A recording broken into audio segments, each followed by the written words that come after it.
ஜீவன்முக்திப்ரதம் தேவம். பரமஹம்ச நித்யானந்தர் ஓர் வாழும் அவதார புருஷர். பிறப்பிலிருந்தே ஞான சக்தியை வெளிப்படுத்திய பிறவி யோகி. தமிழிலும் ஆங்கிலத்திலும் பரமஹம்சர் அருளியிருக்கும் 500க்கும் மேற்பட்ட புத்தகங்கள் Telugu, Kannada, Malayalam, Hindi, Sanskrit, Gujarati, Oriya, Bengali, Marathi, French, Croatian, Polish, Portuguese, Italian, German, Danish, Spanish, ரஷ்ய மொழி, சீன மொழி போன்ற 26 சர்வதேச மொழிகளில் மொழிபெயர்த்து வெளியிடப்பட்டுள்ளது.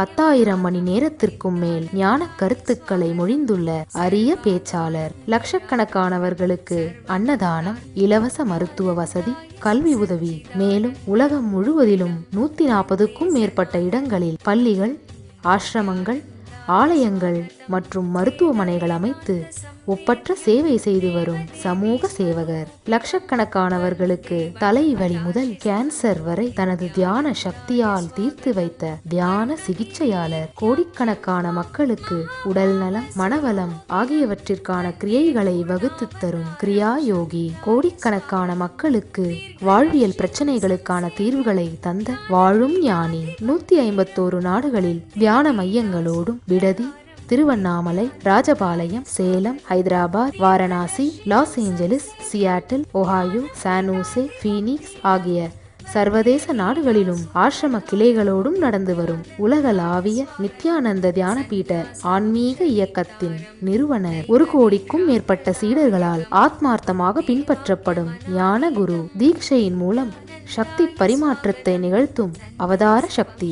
பாரம்பரிய யோகக்கலையை ஆயிரக்கணக்கான யோக மையங்கள் மூலம் உலகமெங்கும் எடுத்துச் சென்ற நவீன கால யோகி. லட்சக்கணக்கான மக்களுக்கு குண்டலினி சக்தியை உயிர்ப்பித்து அஷ்ட சித்திகளை அருளும் அஷ்டமா சித்திதாயகன். இந்தியாவில் பெங்களூரு, ஹைதராபாத், திருவண்ணாமலை மற்றும் சர்வதேச நாடுகளில் Los Angeles, San Jose, Seattle, Toronto, Ohio, Oklahoma, Phoenix, Saint Louis, Malaysia, Brazil, Paris, குவாடிலு, Dallas, New York, New Jersey, Atlanta, Calgary, Vancouver, Singapore என்று உலகம் முழுவதும் வைதீக ஆலயங்களை அமைத்து வேத கலாச்சாரத்திற்கு மறுமலர்ச்சி அளித்த ஆன்மீக சுடர். லட்சக்கணக்கான இளைஞர்களின் எதிர்காலத்திற்கு வழிகாட்டியாய் திகழும் ஒரே இளம் குரு. உலகிலேயே இணையதளத்தின் மூலம் அதிகமாக பார்க்கப்படும் ஆன்மீக குரு. அரசியல் துறையிலும் ஊடகத்துறையிலும் ஊடுருவியிருக்கும் நாத்திக ரவுடி கும்பல்களால் தொடுக்கப்பட்ட மத தாக்குதலையும் தாண்டி ஒப்பற்று ஒளிரும் ஆன்மீக ஒளி. அசைக்க இயலாத, என்றென்றும் நிலைத்திருக்கும் ஞான கல்ப விருட்சம். ஆனந்தானுபவாஸ்வாதம் சர்வரோக நிவாரகம் வந்தே பாப விநாசக்தம் நித்யானந்தாய ஸ்வாகதம். நித்யமுக்தம் நிர்விகல்பம் தியானலோக பிரதீபகம் வந்தே சாந்தமயம் பந்தம் நித்யானந்தாய ஸ்வாகதம். ஆனந்தகந்த சஞ்சாரம் சர்வோபாதி விநிர்முக்தம் வந்தே ஞானாலயம் நாதம் நித்யானந்தாய ஸ்வாகதம்.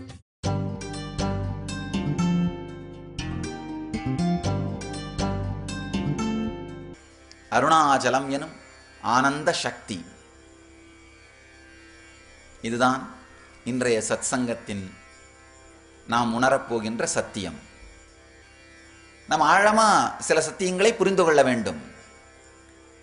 குறை பிரசவத்தில் குழந்தைகள் பிறந்தா இன்குபேட்டர்னு சொல்லி வச்சு மெயின்டைன் பண்ணுவாங்க. அந்த குழந்தைக்கு தேவையான உணவு,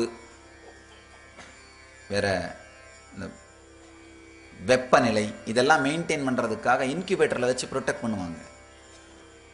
அதே போல் அது ஒரு குறைப்பிரசவ குழந்தை உயிரோடு வாழ வேண்டும்னா, இந்த சமூக சூழலோடு தாக்கு பிடிக்கணும்னா இன்குபேட்டர் வேணும். அதே மாதிரி ஒரு ஞானி இந்த பூமியில் இறங்கி இந்த பூமிக்குள் ஞானத்திற்குள் மலர்ந்து முழுமையடையணும்னா ஒரு ஆன்மீக ஸ்பிரிச்சுவல் இன்குபேட்டர் வேணும். அருணாச்சலம், இந்த திருவண்ணாமலை அது மாதிரி ஒரு spiritual incubator. Arunachalam spiritual incubator. மீண்டும் மீண்டும் மீண்டும் ஞானிகளை உருவாக்கி கொண்டே இருக்கின்ற ஸ்தலம். இருக்கின்ற க்ஷேத்திரம், அதாவது மொத்த நகரமும், நகரம் மட்டும் இல்ல, அத்தனை பேருடைய உணர்வினுடைய பாகமுமே ஆன்மீகம் தான். ஆன்மீகம் அப்படிங்கிறது வாழ்க்கையுடைய பாகமாக, வாழ்க்கையினுடைய அங்கமாக கரைந்து விட்ட ஒரு இனிமையான ஊர்.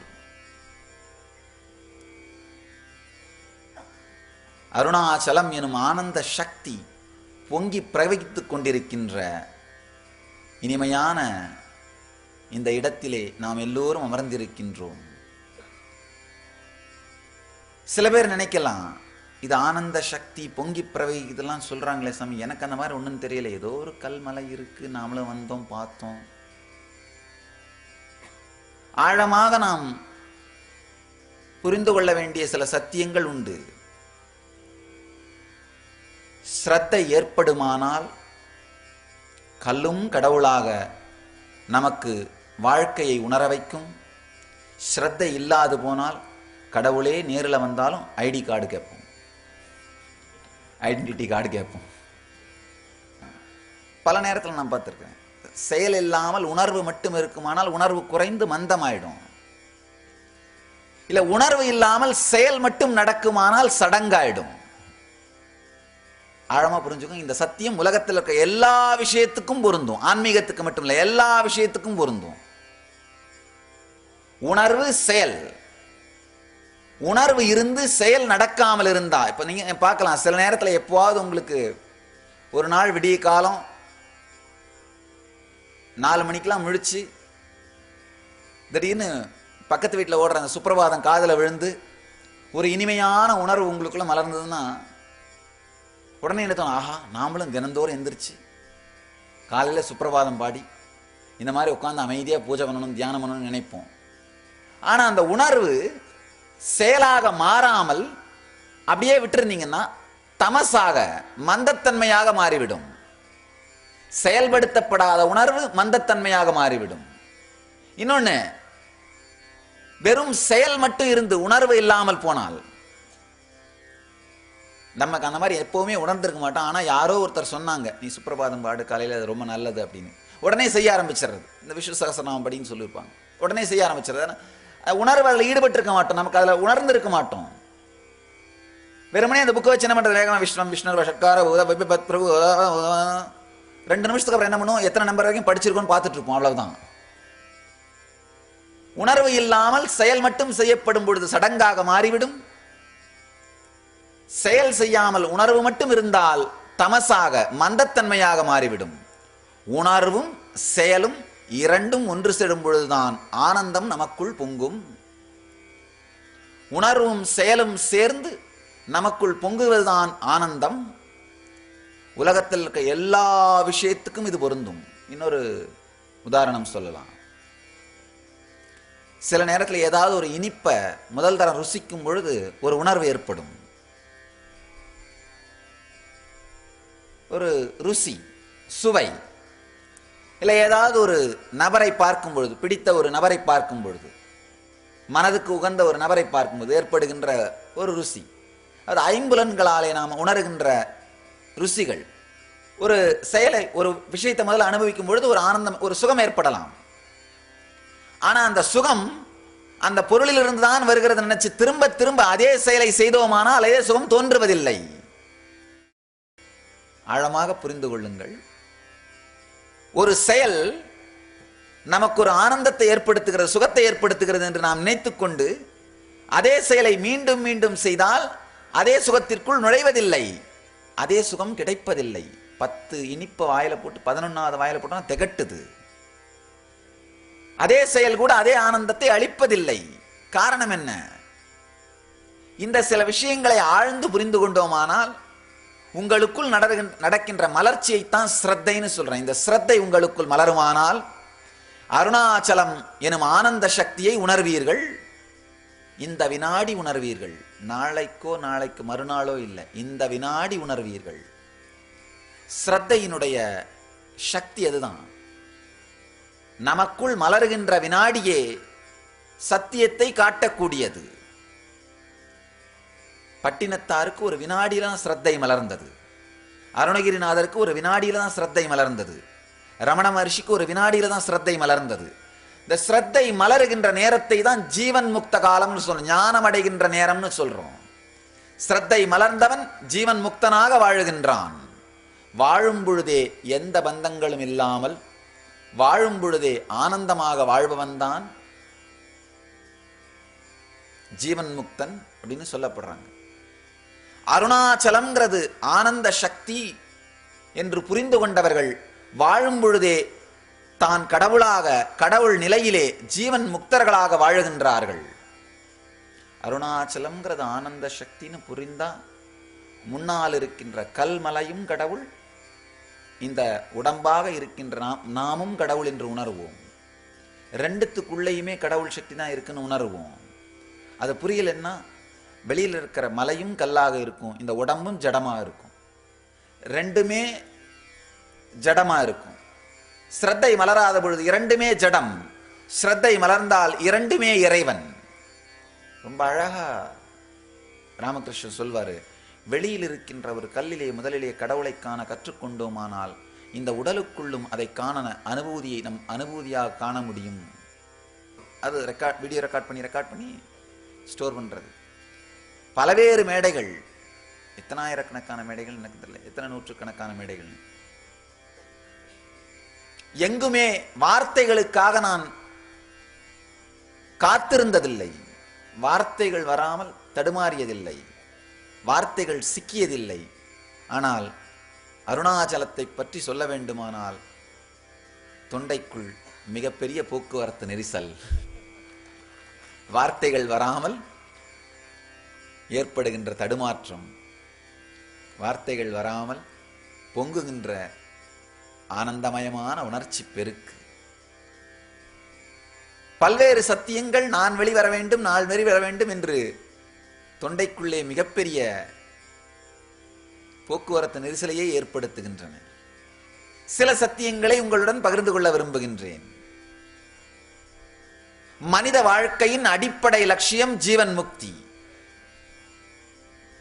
ரொம்ப நேரம் வேற வேற கருத்துக்களை, வேற வேற வார்த்தைகளை அலங்கரித்து அப்படிதான் சொல்றதை விட நேரடியான சில சத்தியங்களை உங்களோடு பகிர்ந்து கொள்ள விரும்புகின்றேன்.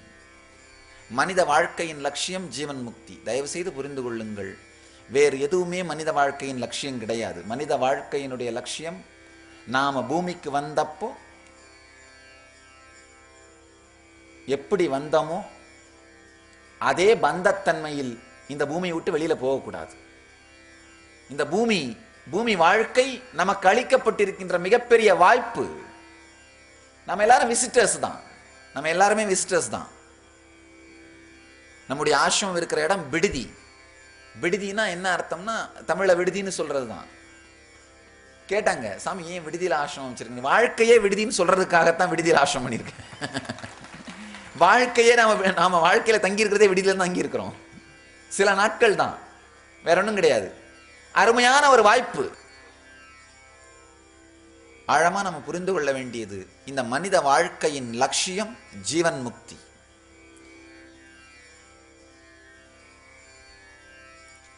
நிறைய உண்மையை சொல்லணும்னா பல மேடைகள்ல இந்த வேற வேற நிகழ்ச்சிகளுக்கு போகும்பொழுது சத்தியத்தை அதே மாதிரி சொல்ல முடியாது. மக்கள் எப்படி கேட்கணும்னு நினைக்கிறாங்களோ அப்படித்தான் சொல்ல முடியும். ஏன்னா மக்கள் விரும்புகிற விதத்துல தான், மக்கள் விரும்புவதைத்தான் சொல்ல வேண்டி இருக்கும்.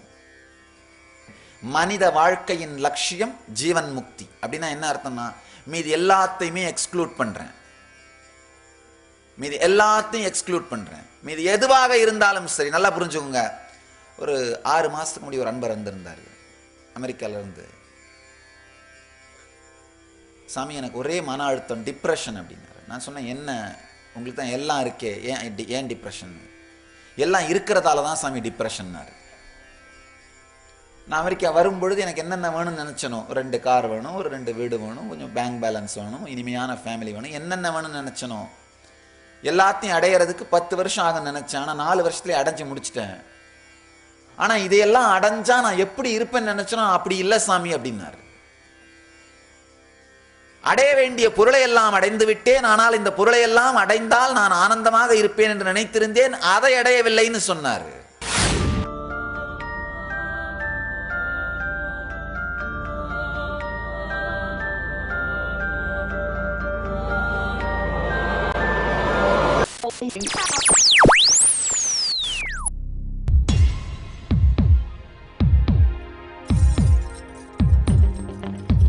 தீராத நோயிலிருந்து விடுபட வேண்டுமா?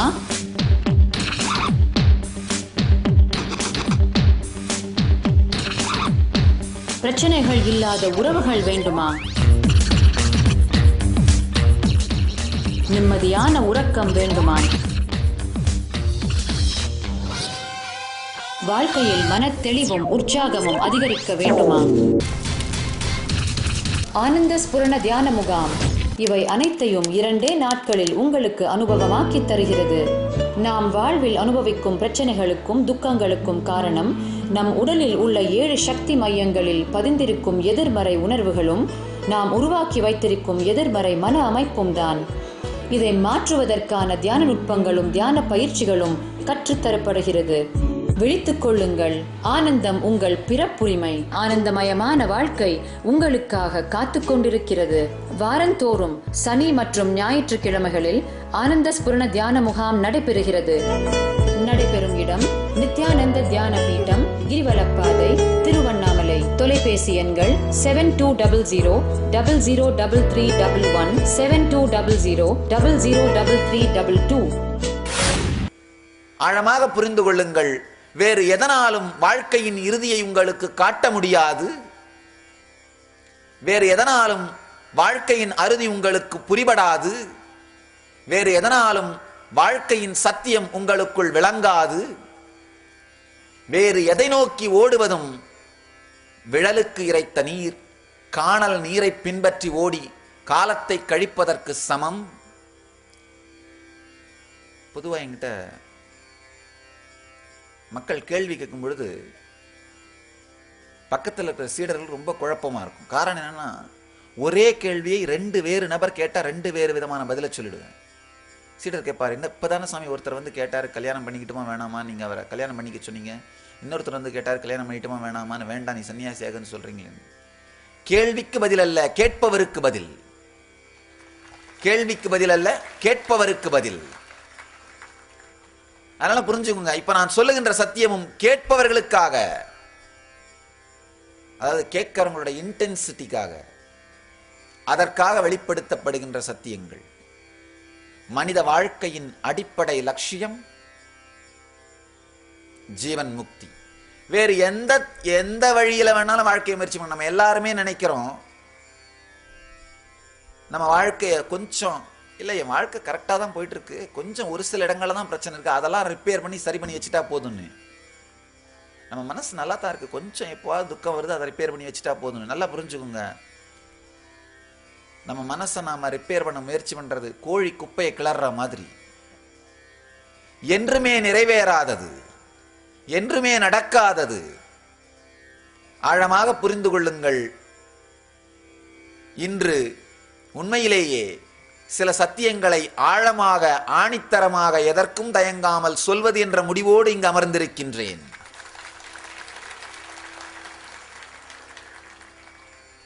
சோஷியலி பொலைட்னு சொல்லுவாங்க. சோஷியலி பொலைட், சமூக ரீதியாக அடக்கமாக அமைதியாக இருத்தல். பல நேரங்களில் சமூக ரீதியாக அமைதியாக இருக்க வேண்டும் என்பதற்காக சத்தியத்தை உள்ளது உள்ளபடியே சொல்ல முடியாமல் மென்று விழுங்கி இருக்கின்றேன். இன்று சமூக ரீதியாக அமைதியாக இருக்க வேண்டும் என்பதற்காகவோ வேறெந்த காரணங்களுக்காகவோ சத்தியத்தை நான் ஜீரணிக்கப் போவதில்லை. உள்ளதை உள்ளபடியே சொல்லப் போகின்றேன். உள்ளதை உள்ளபடியே உங்களோடு பகிர்ந்து கொள்ளப் போகின்றேன். ஆழமாக புரிந்து கொள்ளுங்கள். செயலில்லா உணர்வும் உணர்வில்லா செயலும், அல்லது இது இரண்டிற்கு இருக்கின்ற இடைவெளியும் தான் வாழ்க்கையில் இருக்கின்ற எல்லா பிரச்சனைகளுக்குமான ஆணிவேர். நம்ம நல்லா புரிஞ்சுக்க வேண்டியது, 2 விதமான பர்சனாலிட்டி நம்ம வச்சிருப்போம். ஒன்று வெளி உலகத்துக்கு நாம யாரும் நாம காமிக்கிற பர்சனாலிட்டி, இவைகள் ரொம்ப ஆழமான சத்தியங்கள். ஆனால் கேட்டு உள்வாங்கிக் கொண்டோமானால் இந்த வினாடியே நம்மை புது மனிதனாக மாற்றுகின்ற, மலர வைக்கின்ற சத்தியங்கள். வெளி உலகத்துக்கு நாம யாருன்னு காமிக்கிற பர்சனாலிட்டி, ஐடென்டிட்டி, அது எப்பவுமே இருக்கிறத விட அதிகமாக தான் இருக்கும். நம்ம என்ன இருக்குமோ அதை விட ஜாஸ்தியாக தான் காமிப்போம். நல்லா பார்க்கலாம், நீங்களே பாருங்க. நம்ம ஐடி கார்டு எல்லாம், நம்ம விசிட்டிங் கார்டு எல்லாமே என்னவா தான் இருக்கும், இருக்கிறத விட கொஞ்சம் ஜாஸ்தியாக தான் இருக்கும். அதுதான் அகங்காரம்னு சொல்றோம். எங்க போனாலுமே இருக்கிறத விட ஜாஸ்தியாக தான் வெளியில காமிப்போம். படிப்பாகட்டும், பதவியாகட்டும், அந்தஸ்தாகட்டும், புகழாகட்டும், எதுவாகட்டும் இருக்கிறத விட அதிகமாக காமிக்க முயற்சி பண்ணுவோம். வாழ்க்கையில் இருக்க எல்லாமே இருக்கிறத விட அதிகமாக காமிக்க முயற்சி பண்றது தான். தனக்குள்ளே ஆழமாக குற்ற உணர்ச்சி, இன்ஃபீரியாரிட்டி காம்ப்ளெக்ஸ் இருக்கணும். ஏதாவது ஒரு பதவி நாற்காலியை பிடித்து கொண்டு அந்த பதவி நாற்காலியின் மூலமாக தனக்கு தன்னுடைய ஐடென்டிட்டி எஸ்டாப்ளிஷ் பண்றது. ஆழமாக புரிந்து கொள்ளுங்கள். உணர்வாலே தலைவனாக இருப்பவர்கள் அமருகின்ற இருக்கை அவர்களாலே மதிப்பு பெறும். உணர்வாலே தலைவனாக இல்லாதவர்கள் இருக்கையாலே மதிப்படைவார்கள்.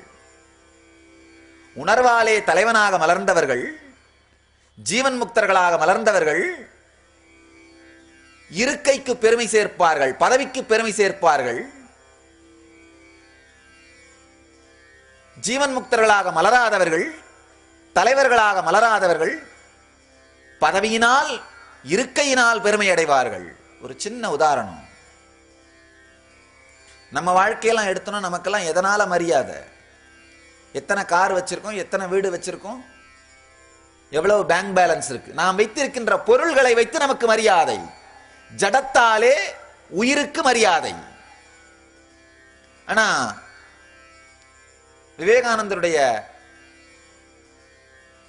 அவர் வாழ்ந்த அறையை போய் பார்த்தீங்கன்னா, இல்ல ரமண மகர்ஷியுடைய அவர் வாழ்ந்த அறையை போய் பார்த்தீங்கன்னா, அங்க இருக்கிற ஒரு கொட்டாங்கச்சியும் சாதாரண கட்டை செருப்பும் இல்ல ஒரு சாதாரண பழைய திருவோடும் மக்களாலே வழிபடப்படுகின்றது. காரணம் என்னன்னா, ஜீவனாலே பொருளுக்கு மரியாதை. ஜீவன் முக்தர்கள் உபயோகப்படுத்தியதனாலே வெறும் கொட்டாங்கச்சி மக்களாலே வணங்கப்படுகின்றது. உயிராலே பொருளுக்கு மரியாதை, இங்கே பொருளாலே உயிருக்கு மரியாதை.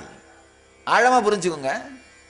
நம்ம வாழ்க்கையிலெல்லாம் நாமாகிய உயிருக்கு பொருளாலே மரியாதை. எத்தனை கார், எத்தனை வீடு, எத்தனை சொத்து, பொருளாலே உயிருக்கு மரியாதை. ஆனா ஒருவன் ஜீவன் முக்தனாக மலர்ந்து விட்டால், ஞானியாக மலர்ந்து விட்டால், அவர் தொடுகின்ற பொருளெல்லாம் அவராலே மரியாதை அடைகின்றது. உயிராலே பொருளுக்கு மரியாதை.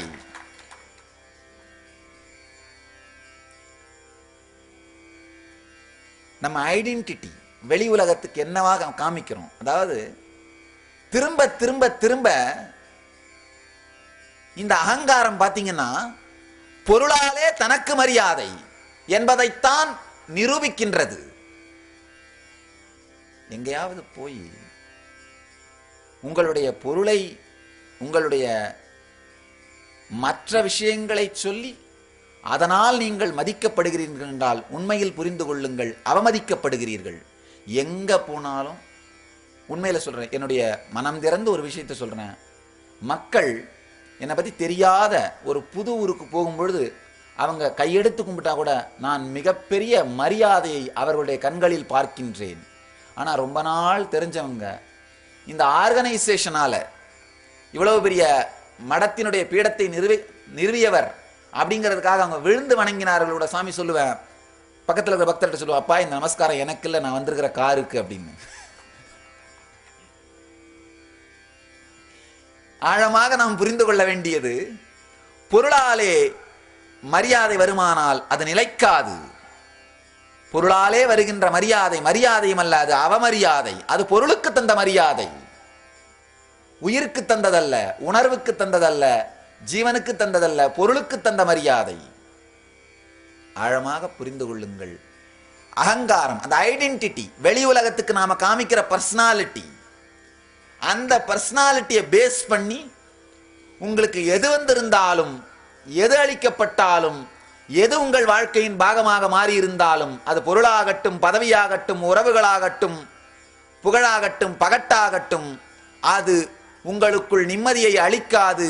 அதை தக்க வைத்துக் கொள்வதற்காக மீண்டும் மீண்டும் மீண்டும் மீண்டும் காணல் நீரை நோக்கி ஓடியவனைப் போல வாழ்க்கையை செலவிட்டுக் கொண்டிருப்போம். அவ்வளவுதான், வேற ஒண்ணுமே இருக்காது.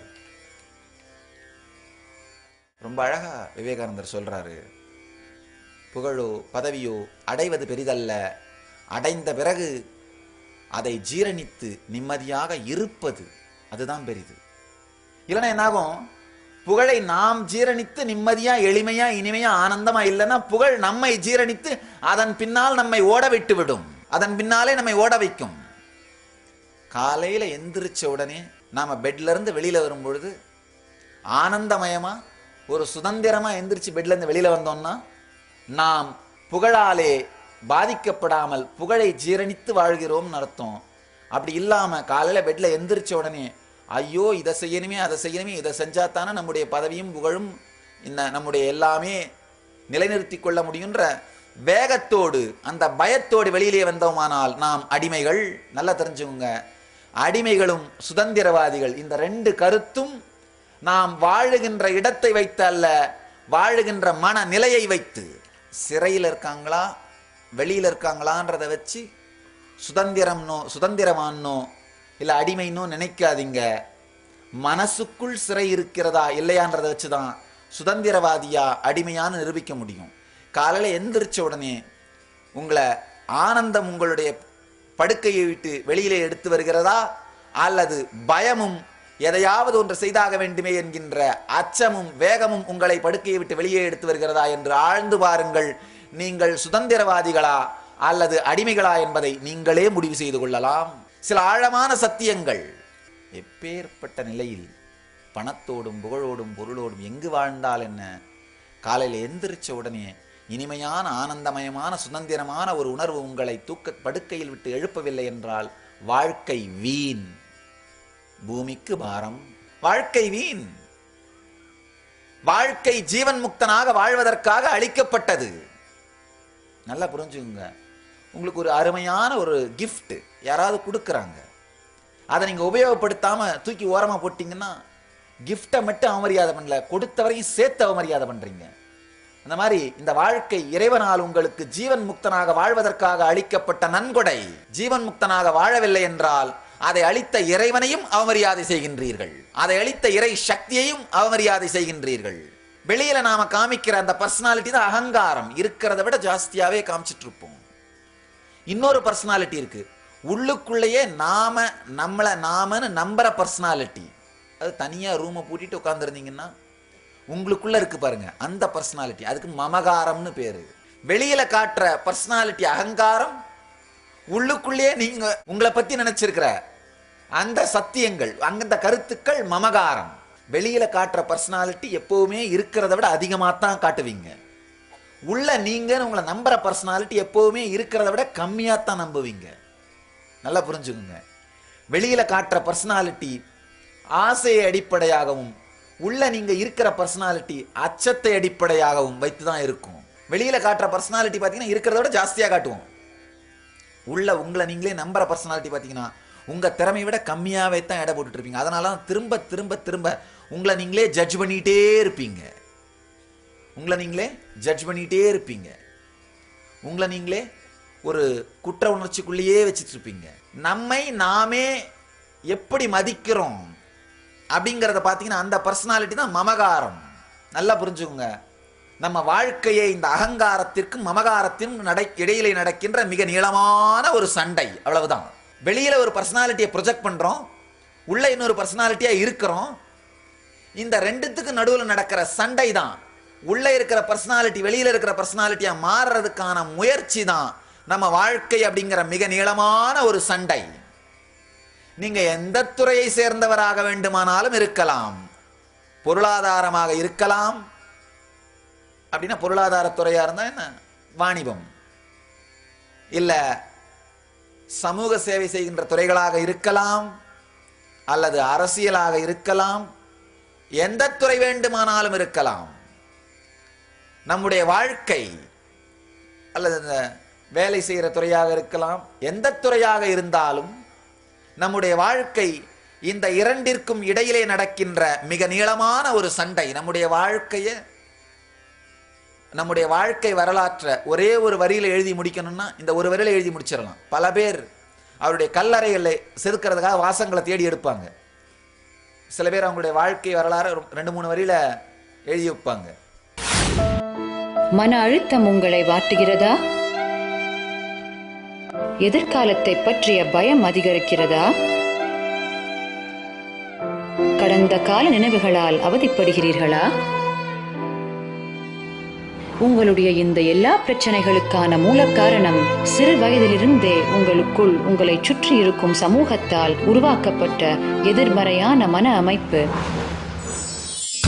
நித்யானந்த ஸ்புரண தியான அனுபவ முகாம் உங்களின் எதிர்மறையான மன அமைப்பை மாற்றுவதற்கான சக்தி வாய்ந்த தியான முறைகளும் தியான பயிற்சிகளும் இத்தியான முகாமில் அளிக்கப்படுகிறது.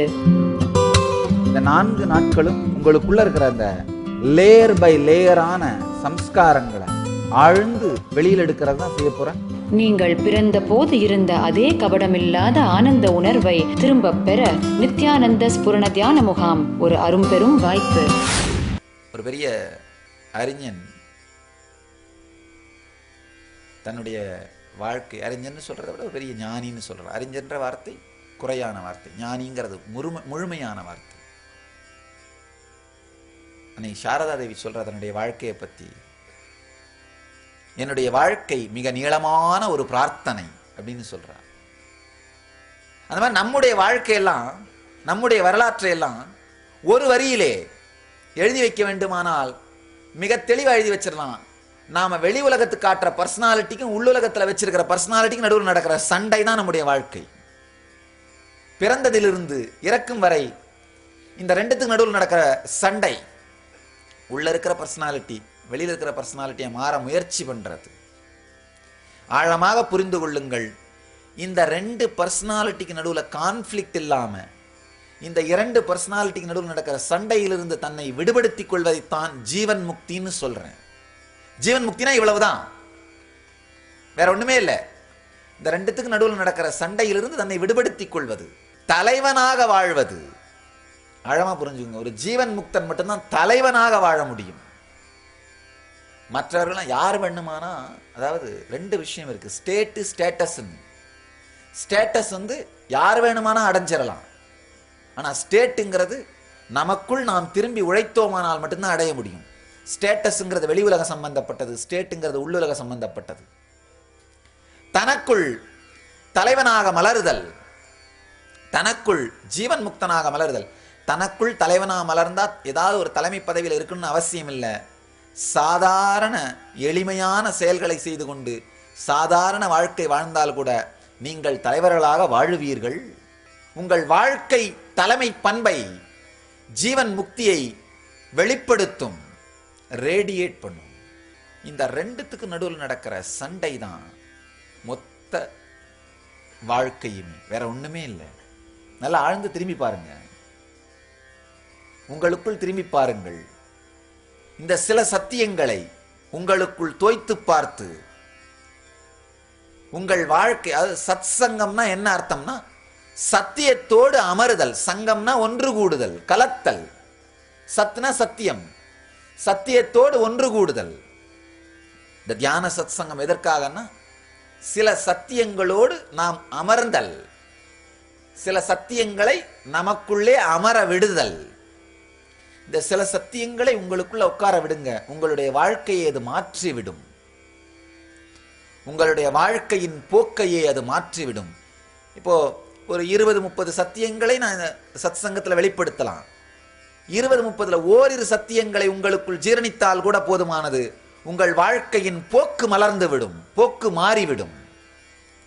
உங்கள் வாழ்க்கையே புதுமையாக மலர்ந்து விடும். இந்த 2 பர்சனாலிட்டி, வெளியில நாம காமிக்கிற பர்சனாலிட்டி, உள்ள நாம நினைச்சிருக்கிற பர்சனாலிட்டி. உள்ள நாம நினைச்சிருக்கிற பர்சனாலிட்டி எப்பவுமே ஒரு ஆழமான குற்ற உணர்ச்சியிலேயே இருக்கும். நல்லா புரிஞ்சுக்கோங்க, இந்த வெளியில ஏதாவது ஒரு பிரச்சனைனா கல்லெடுத்து எறிகிற, வேக வேகமா சத்தம் போடுற, ஆவேசமா குதிக்கிற மனிதனை தனியா ஒரு ரூம்ல, நான் பல நேரத்தில் இந்த காலேஜில் பார்த்துருக்கேன், கல்லூரிகளில் பல கல்லூரி நடத்துறவர்கள் நம்முடைய பக்தர்கள், அவங்க சொல்லுவாங்க இந்த பிரச்சனை, இந்த மாதிரி ஸ்டூடெண்ட்ஸ் ஸ்ட்ரைக் பண்றாங்க, என்ன பண்றாங்க தெரியல சாமி. நான் சொல்லுவேன், இந்த வேகமா கத்துற, வேகமா கல்லெடுத்து தெரிகிற, சத்தம் போடுற மாணவனை தனியா அந்த ஃப்ரெண்ட்ஸ் எல்லாம் இல்லாம ரூமுக்கு கூப்பிடுங்க, என்ன பண்ணுவானே தெரியாது, கை காலெல்லாம் விடவெடத்து போயிடும். உண்மையில அந்த மாப் சைக்காலஜின்னு சொல்றது, அதாவது உள்ளுக்குள்ள இருக்கிற ஒரு இன்ஃபீரியாரிட்டி காம்ப்ளெக்ஸ், தனக்கு ஒரு ஐடென்டிட்டி இல்லாத தன்மையை, தனக்கு ஒரு தன்னை பற்றிய ஒரு மரியாதை இல்லாத தன்மையை மறைப்பதற்காக ஒரு 10 பேர் தன்னோட சேரும் பொழுது அதுல ஏற்படுற அந்த சாட்டிஸ்ஃபேக்ஷன், ஒரு 10 பேர் தன் பின்னாடி இருக்கிறாங்க நினைக்கிற பலம், அதனால உடனே என்ன பண்றது, தன்னை தலைவனாக்க செய்கின்ற முயற்சி. நல்லா புரிஞ்சுக்கோங்க, நம்முடைய உடல் மனம் சம்பந்தப்பட்ட பல பிரச்சனைகளை இந்த இடத்தில் தான் நாம் துவங்குகின்றோம். ஒரு 3 மாசத்துக்கு முன்னாடி ஒரு அன்பர் வந்திருந்தாரு, சாமி நான் புகைப்பழக்கத்துக்கு அடிமையாயிட்டேன், என்னை எப்படியாவது காப்பாத்துங்கன்னு. நான் சொன்னேன், எப்படி ஆரம்பிச்சிங்கன்னு சொல்லுங்கயான்னு கேட்டேன். அவர் சொன்னார், நானும் என்னுடைய ஃப்ரெண்ட்ஸும் ஒரு ரோட்டில் ஒரு ஓரமாக கடையில் நின்றுட்டு இருந்தோம், என் ஃப்ரெண்ட்ஸ் எல்லாம் சிகரெட் பிடிச்சிட்டு இருந்தாங்க, நான் பிடிக்கல, ஆனால் அந்த வழியாக தூரமாக இருந்து என்னை பார்த்த என்னுடைய தந்தையார் நான் பிடிச்சேன்னு நினச்சிக்கிட்டு நானும் சிகரெட் பிடிச்சேன்னு நினச்சி நான் வீட்டுக்கு போன உடனே என்னை திட்டினாரு. நான் இல்லைன்னு சொல்லி அவர் கேட்கல, திட்டி முடிச்சிட்டாரு. நான் மறுநாள் என்ன நினச்சேன், என்னையோ திட்டு வாங்கிட்டோம், பிடிச்சா என்ன தப்பு அப்படின்னு நான் ஆரம்பித்தேன். அதாவது அந்த சிகரெட் பிடிச்சி புகையை விடும் பொழுதெல்லாம் எங்கள் அப்பா மேலே இருக்க வெறுப்பு, அவர் முகத்தை நினச்சிக்கிட்டே புகையை விடுவேன், அப்படித்தான் ஆரம்பித்தேன். இப்போ ஆனால் புகை பிடிக்கிறதுல ஒன்றும் பெரிய டேஸ்ட்டில் இருந்தாலும் அது பழக்கமாக போயிருச்சு, என்ன பண்ணுறதுன்னு தெரியல, அதுக்கு அடிமையாயிட்டேன் அப்படின்னாரு. நான் சொன்னேன், ஏன் நீங்கள் புகை பிடிக்கிறத நிறுத்த வேண்டாம், அந்த பிடிக்கும் பொழுது உங்கள் அப்பாவை நினைக்கிறத மட்டும் நிறுத்துங்கன்னு சொன்னேன். இல்லை உண்மையிலேயே 10 நாள் கழிச்சு வந்தார், சாமி எனக்கு புகை பிடிக்கிற பழக்கமே மறந்துருச்சு சாமின்னாரு, என்னால் பிடிக்க முடியலன்னாரு. உண்மையில் என்னன்னா, அவர் அந்த புகை பிடிக்கும் பொழுதுலாம் அவர் ஏதோ வளர்ந்து விட்டதாகவும், அதாவது எதிர்ப்பின் மூலமாகவே தன்னை ஒரு தனி ஐடென்டிட்டியா காமிக்கிறது. இது மனித சுபாவம், இது ஒரு மனிதனுடைய அடிப்படையான சுபாவம். எதிர்ப்பதன் மூலமாக தன்னை தலைவனாக காட்டுவது. நீங்க எங்க இருந்தீங்கனாலும் சரி, தலைவனா மாற நினைச்சீங்கன்னா வேற ஒன்றும் பண்ண வேண்டாம், யாரையாவது கிரிட்டிசைஸ் பண்ணிக்கிட்டே இருங்க போதும். இதுதான் சத்தியம். விமர்சனம் பண்ணிக்கிட்டே இருங்க, வேற எதுவும் பண்ண வேண்டாம். வாழ்க்கையினுடைய அடிப்படையான ஆழமான சில ரகசியங்கள். அந்த நபர்கிட்ட சொன்னா, அப்பா சிகரெட் பிடிக்கிறத விடணும் நான் சொல்லலை, அந்த வெறுப்பு, அந்த ஐடென்டிட்டியை ப்ரூஃப் பண்ணணும்னு நினைக்கிறப்ப அதை மட்டும் விடுன்னு சொன்னோம். உடனே சொன்னா அந்த பழக்கம் மறைந்து விட்டதுன்னாரு. நல்லா புரிஞ்சுக்கோங்க, இது போன்ற மன உடல் வியாதிகளை கூட நம்ம ஐடென்டிட்டியை ப்ரூஃப் பண்ண நாம முயற்சி பண்ணும் பொழுதுதான் நமக்குள் ஆரம்பிக்கின்றோம். அப்பதான் ஆரம்பிக்கிறோம். உங்களுக்குள்ள திரும்பி பார்த்தீங்கன்னா உங்களுக்குள்ள இருக்கிற பல்வேறு பிரச்சனைகள், சைக்கோசோமேட்டிக் டிசீஸ்ன்னு சொல்லுவோம், மனதிலிருந்து உடலுக்கு வந்த வியாதிகள் எல்லாமே உங்க ஐடென்டிட்டியை நீங்க ப்ரூஃப் பண்ண முயற்சி பண்ணும் பொழுது நீங்களாவே விலைக்கு வாங்கிக்கிட்ட வியாதியாக தான் இருக்கும். ஆழமா புரிஞ்சுக்கோங்க. நமக்கு 2 விதமான வியாதிகள் வரும். வெளியிலிருந்து, உடம்புலேருந்து, அது வெளியிலிருந்து வர்ற வியாதி, இந்த கை கால் முறியறது, விபத்து, இதெல்லாம் வெளியிலிருந்து வர்ற வியாதி. இன்னும் சில வியாதி உள்ளிருந்து வர்ற வியாதி, சர்க்கரை வியாதி, ரத்த அழுத்தம், கேன்சர், இன்னும் பல வியாதிகள், உள்ளிருந்து வர வியாதிகள் பலது இருக்கு. உள்ளிருந்து வர வியாதிகள் எல்லாமே, உள்ளிருந்து வர வியாதிகள், சைக்கோசோமேட்டிக் டிசார்டர் எல்லாமே ஆழமா பார்த்தீங்கன்னா இந்த மாதிரி எங்கேயோ நம்முடைய பர்சனாலிட்டியை ப்ரூஃப் பண்றதுக்கு, நம்முடைய ஐடென்டிட்டியை ப்ரூஃப் பண்றதுக்கு இல்லாத ஒன்றை இருப்பதாக காட்ட நாம் முயற்சி செய்யும் பொழுது நாம் ஏற்படுத்திக் கொள்ளுகின்ற மனப்பழக்கத்தினால் வந்தவைதான். நல்ல ஆழமாக நாம் புரிந்து கொள்ள வேண்டிய, ஆழ்ந்து நாம் பார்க்க வேண்டிய சத்தியம். உள்ள திரும்பி பார்த்தீங்கன்னா போதும், எந்தெந்த இடத்துல உங்களுடைய ஐடென்டிட்டிக்கு நடுவில் நடக்கிற சண்டையில நீங்க மாட்டிட்டு இருக்கீங்கன்னு ஆழ்ந்து பாருங்க. நம்ம எல்லாருமே பார்க்கலாம், ஒரு நமக்குள்ள இருக்கிற இன்ஃபீரியாரிட்டி காம்ப்ளெக்ஸை மறைக்கிறதுக்காகத்தான் எங்க போனாலும் நம்முடைய ஐடென்டிட்டியை ப்ரூஃப் பண்ண முயற்சி பண்றோம். ஒரு மனிதர் வந்து, சாமி என்னை இந்த கிராமமே முட்டாள் முட்டாள் முட்டாள்னு சொல்லுது, நீங்க எப்படியாவது இதுல இருந்து என்னை காப்பாத்துங்க. ஞானி கேட்டார், கிராமம் முட்டாள்னு சொன்னா அதுக்கு என்னப்பா இருக்கு, கவலைப்படாத. இவன் சொல்றான், இல்ல இல்ல சாமி, எல்லாரும் சொல்லி சொல்லி இப்ப நானுமே அதை நம்ப ஆரம்பிச்சிட்டேன். எப்படியாவது என்னை காப்பாத்துங்க. அவர் ரொம்ப அழகா சொன்னாரு, ஒரே வாரத்துல இந்த கிராமமே உன்னை புத்திசாலின்னு சொல்ல ஆரம்பிச்சிடும், நான் சொல்றதை ஒண்ணுத்த மட்டும் செய்யினாரு. இவனுக்கு ஒரே ஆச்சரியம், ஒரே வாரத்துல மாத்திருவீங்களா, நீங்க என்ன சொன்னாலும் செய்யறேன் சொல்லுங்க. அவர் சொல்றாரு, எதை பார்த்தாலும் விமர்சனம் பண்ணு, எதையுமே ஏத்துக்காத. யாராவது ஒருத்தர் உட்காந்து என்ன அழகான ரோஜான்னு சொன்னா, இதுல என்ன, இது என்ன பெரிய அழகு, எத்தனை முள்ளு பத்தியா அப்படின்னு சொல்லு. இல்லை யாராவது ஒருத்தர் இது என்னப்பா ரோஜா இது இவ்வளவு முள்ளு இருக்கு அப்படின்னு சொன்னா, முல்லை ஏன் பார்க்குறேன், எவ்வளோ பெரிய பூ இருக்கு அதை பார்.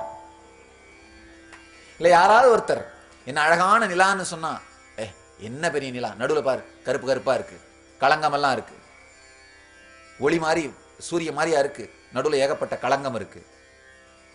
இல்லை யாராவது ஒருத்தர் அழகான வெள்ளை வேட்டின்னு சொன்னா, வெள்ளை பெரிய நிறமா, சிகப்பு என்ன அழகா இருக்கும், இது என்ன பெரிய வெள்ளை, வேலை இல்லாதவங்க துணி. எதையாவது ஒண்ணுத்த விமர்சனம் பண்றது, எதையாவது ஒண்ணுத்த கிரிட்டிசைஸ் பண்றது. யார் என்ன சொன்னாலும் ஒரு வாரத்துக்கு விமர்சனம் செய் சொல்லிட்டு அவர் போயிடுறார். அந்த ஞானி அவருடைய யாத்திரையை தொடர்ந்து சென்று விடுகின்றார். யாத்திரைக்காக போயிடுறாரு. திரும்பி ஒரு வாரம் கழிச்சு அந்த ஞானி வரார். அதே கிராமத்துக்கு அவருடைய யாத்திரையை முடித்துக் கொண்டு வரார். தூரத்துல இருந்து பார்க்கிறாரு, ஒரு பெரிய வேப்ப மரம். அந்த மரத்துக்கு அந்த பஞ்சாயத்து கூடுற இடத்துல இந்த முட்டாளாக கருதப்பட்ட அந்த மனிதர் சீட்ல ஆசனத்துல உட்கார்ந்து இருக்காரு. சுத்தி அந்த ஊர் பெரியவர்கள், அதுவரை அவனை முட்டாள் முட்டாள்னு சொல்லிட்டு இருந்த அந்த ஊர் பெரியவர்கள் எல்லாம் உட்கார்ந்து இவன் சொல்றதை கேட்டுட்டு இருக்கிறாங்க. ரொம்ப பவ்யமாக மரியாதையோடு அமர்ந்து இந்த ஞானி வேக வேகமா அந்த கூட்டத்துக்குள்ள வராரு. வந்த உடனே அந்த பழைய முன்னாள் முட்டாள் அவரை பார்த்து ரொம்ப ஆச்சரியப்படுறாரு. நான் உங்களோட பேசலாமா, என்னப்பா நடந்ததுன்னு கேட்கிறாரு. உடனே அவரு, கொஞ்ச நேரம் வெயிட் பண்ணுங்க, அப்புறமா நான் பார்க்கலாம், நான் முதல்ல இவங்களெல்லாம் அட்டன் பண்ணிட்டு கடைசியா நேரம் இருந்து அவங்கள பார்க்கிறேன். அவருடைய அந்த எல்லாம் பார்க்க வேண்டியதெல்லாம் முடிஞ்சு இந்த ஊர் பெரியவர்கள்லாம் போயிட்டார்கள். போன உடனே இந்த முன்னாள் முட்டாள் நேரா வந்து இந்த ஞானியோட காலில் விடறான். ஞானி கேட்கிறார், என்னப்பா நடந்தது, எனக்கே ஒன்றும் புரியலையே அப்படின்னு. அவர் சொல்றாரு, சாமி நீங்க சொன்னது அவ்வளோ பர்ஃபெக்டா ஒர்க் அவுட் ஆயிருக்கு, நான் ஒண்ணுமே பண்ணல, எதை பார்த்தாலும் விமர்சனம் பண்ணிட்டு இருந்தேன், அவ்வளவுதான். மக்கள் தானாகவே என்னை புத்திசாலி என்று ஏற்றுக்கொண்டார்கள்.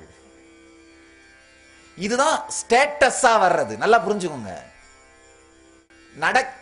ரெண்டே ரெண்டு மனநிலை தான் உலகத்துல உண்டு. உலகத்துல ரெண்டு விதமான மனிதர்கள் தான் இருக்காங்க. நடக்கின்ற அனைத்தையும் விமர்சித்துக் கொண்டே இருப்பவர்கள், வெளி உலகமாகட்டும் உள்ளுலகமாகட்டும், தனக்கு என்ன நடந்தாலும் விமர்சிப்பது, என்ன நடந்தாலும் குறைபட்டுக் கொள்வது, இது ஒரு கேட்டகரி. இன்னொன்னு, என்ன நடந்தாலும் ஆனந்தப்படுவது, என்ன நடந்தாலும் ஏற்றுக்கொள்வது. ரெண்டே கேட்டகரி தான் உலகத்தில் இருக்காங்க மக்கள். ரெண்டே கேட்டகரி தான். ஒன்னு என்ன நடந்தாலும் விமர்சிப்பது, இன்னொன்னு என்ன நடந்தாலும் ஏற்றுக்கொள்வது. என்ன நடந்தாலும் விமர்சிப்பதுன்ற மனம் உடையவர்கள் ஸ்டேட்டஸால தலைவனாக மாறினாலும் உணர்வாலே அடிமைகளாகத்தான் வாழ்வார்கள். அவர்கள் நரகத்திலே இருந்து கொண்டிருக்கிறார். அவங்க நரகத்துக்கு தனியா போக வேண்டியதில்லை, அவங்க இருக்கிற இடமே நரகமா தான் இருக்கும். என்ன நடந்தாலும் ஆனந்தப்படுபவர்கள், என்ன நடந்தாலும் ஏற்றுக்கொள்பவர்கள், அவர்கள் பார்த்தீங்கன்னா சொர்க்கத்துக்கு தனியா போக வேண்டியதில்லை, அவர்கள் இருக்கிற இடமே சொர்க்கமாக ஆனந்தபுரியாக இருக்கும். நரகமும் சொர்க்கமும் புவியியல் ரீதியானது அல்ல, உளவியல் ரீதியானது. என்ன நடந்தாலும் விமர்சித்துக் கொண்டிருப்பவன், அதை தான் சொல்றது. நீங்க பார்க்கலாம், என்ன உங்க வாழ்க்கையிலையும் சரி, வெளி உலகமாகட்டும் உள்ளுலகமாகட்டும், என்ன நடந்தாலும் இப்படி நடந்திருக்கலாம்ல, இந்த ஒரு விஷயம் மட்டும் கரெக்டா இருந்தா எவ்வளவு நல்லா இருந்திருக்கும். என்ன நடந்தாலும், இந்த என்ன நடந்தாலும் விமர்சிப்பதனால் வெளி உலகத்துல ஒரு சில விஷயங்களை சாதிச்சிட்ட மாதிரி இருக்கலாம், ஆனால் உங்கள் வாழ்க்கை நரகமாகவும் துக்கமயமாகவும் இருந்து கொண்டே இருக்கும். சில நேரத்தில் நாம துக்கத்துல இருக்கிறோம், நாமளே மறந்து இந்த தினவெடுத்து உடம்பை அரிப்பெடுக்கிறதே மறந்து போயிடும். அந்த மாதிரி நாம துக்கத்தில் இருக்கிறதே நம்ம மறந்து போயிடும். சில இன்சென்சிட்டிவ் ஆயிடுறோம், அவ்வளவுதானே தவிர என்ன நடந்தாலும் விமர்சிக்கின்ற மன அமைப்புடையவர்கள் எங்குமே உலகத்தில் நிம்மதியாய் வாழ முடியாது. அவர்கள் இருக்கின்ற இடம் நரகம். அவர்களுக்கும் அவரை சுற்றி இருப்பவர்களுக்கும் 2 பேருக்குமே நரகம்தான். என்ன நடந்தாலும் விமர்சிப்பது, சில நேரத்தில் வாயை திறந்து விமர்சிக்கிறது, சில நேரத்தில் மனசுக்குள்ளேயே நம்மளை நாமளே விமர்சிட்டு இருக்கிறது. நீங்க பார்க்கலாம், உங்க மனமே வேற ஒண்ணும் இல்லை, உங்களை பற்றி நீங்களே தொடர்ந்து செய்து கொண்டே இருக்கின்ற விமர்சனம் தான் மனம். வேற ஒண்ணு வேணாம். இந்த வினாடி உங்களுடைய வெளி உலக வாழ்க்கையையும் உள்ளுலக வாழ்க்கையையும் அமைதியோடு விமர்சிக்காமல் ஏற்றுக்கொண்டீர்களானால் இந்த வினாடி மனம் கடந்த நிலைக்கு போயிடுவீங்க. மனம் கடந்து போறதுக்கு வேற ஒண்ணுமே தேவையில்லை. உங்கள் வெளி உலக சூழலையும் உள்ளுலக சூழலையும் இந்த வினாடி ஆழ்ந்து இனிமையாக அன்போடு அமைதியோடு ஏற்றுக்கொள்ளுங்கள். அப்ப என்ன ஆகும்? அகங்காரத்திற்கும் மமகாரத்திற்கும் நடுவிலே நடக்கின்ற சண்டைக்கு வேலை இருக்காது. மனம் கடந்த நிலையில் ஜீவன் முக்தர்களாக வாழ்வீர்கள். இது ஒரு ஆழமான சத்தியம். எந்த ஸ்டேட்டஸ்ல இருக்கோன்றது முக்கியம் இல்ல, எந்த ஸ்டேட்ல இருக்கிறோன்றதுதான். ஜடத்தாலே உயிருக்கு மரியாதையா அல்லது உயிராலே ஜடத்திற்கு மரியாதையா? ஜீவன் முக்தர்களாக வாழ்ந்தீர்களானால் நீங்க தொட்ட பொருளெல்லாம் உங்களாலே பெருமை பெறும். பந்தத்தன்மையோடு வாழ்ந்தீர்களானால் நீங்கள் தொட்டிருக்கின்ற பொருட்களாலே உங்களுக்கு பெருமை.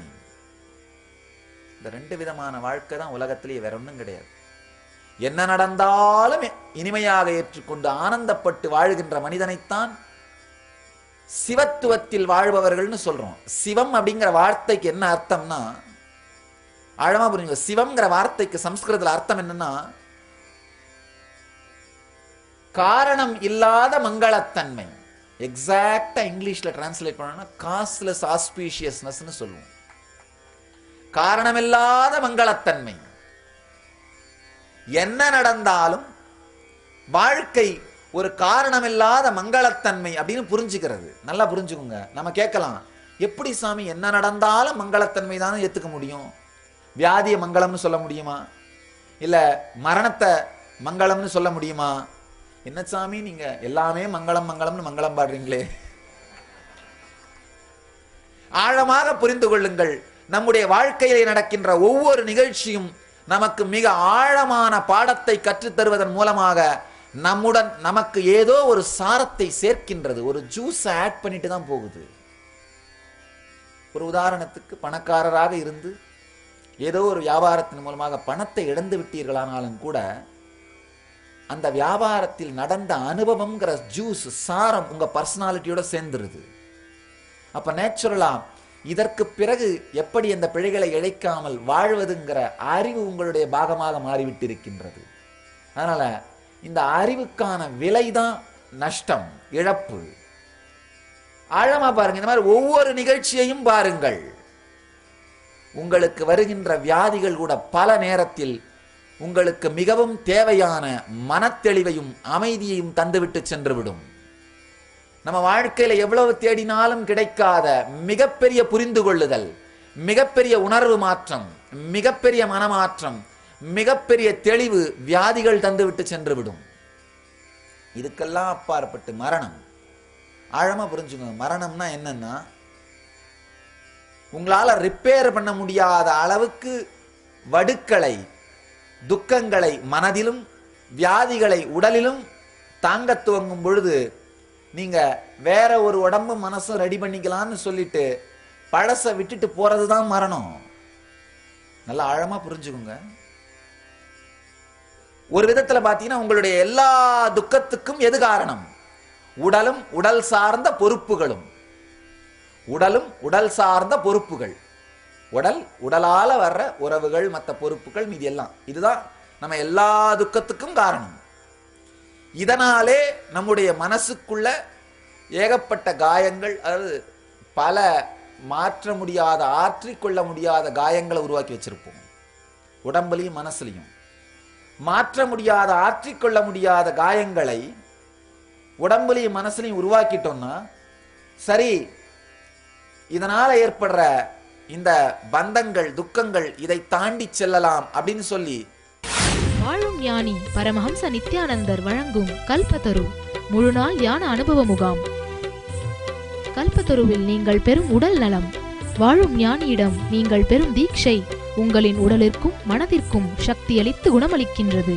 தொடர்ந்து பெறும் தீட்சைகளால் ஒரு மனிதருக்குள் 1300% வரை சக்தி அதிகரிக்க முடியும். இது உடல் நலத்தை நேரடியாக அதிகரிக்கின்றது.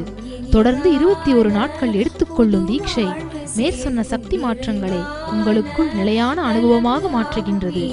பக்தர் வேண்டும் வரம் கூடும் நேரம் நித்யானந்தன் தரும் கல்ப. மேலும் விவரங்களுக்கு நித்யானந்த தியான பீடம், கிரிவலப்பாதை, திருவண்ணாமலை. தொலைபேசி எண்கள் 7200003311, 7200003322, www.nityananda.org. இப்போ ஒரு ஊர்ல நம்ம பேர் கெட்டு போச்சுன்னா இதுக்கு மேல அதை ரிப்பேரே பண்ண முடியாதுன்னா வேற ஒரு ஊருக்கு மாறிக்கிற மாதிரி இந்த ஊர்ல நம்ம இப்ப வச்சுட்டு வாழ்ந்துட்டு இருக்கிற உடம்பு மனசும் இந்த உடம்பு மனசும் இதுக்கு மேல ரிப்பேரே பண்ண முடியாதுன்னா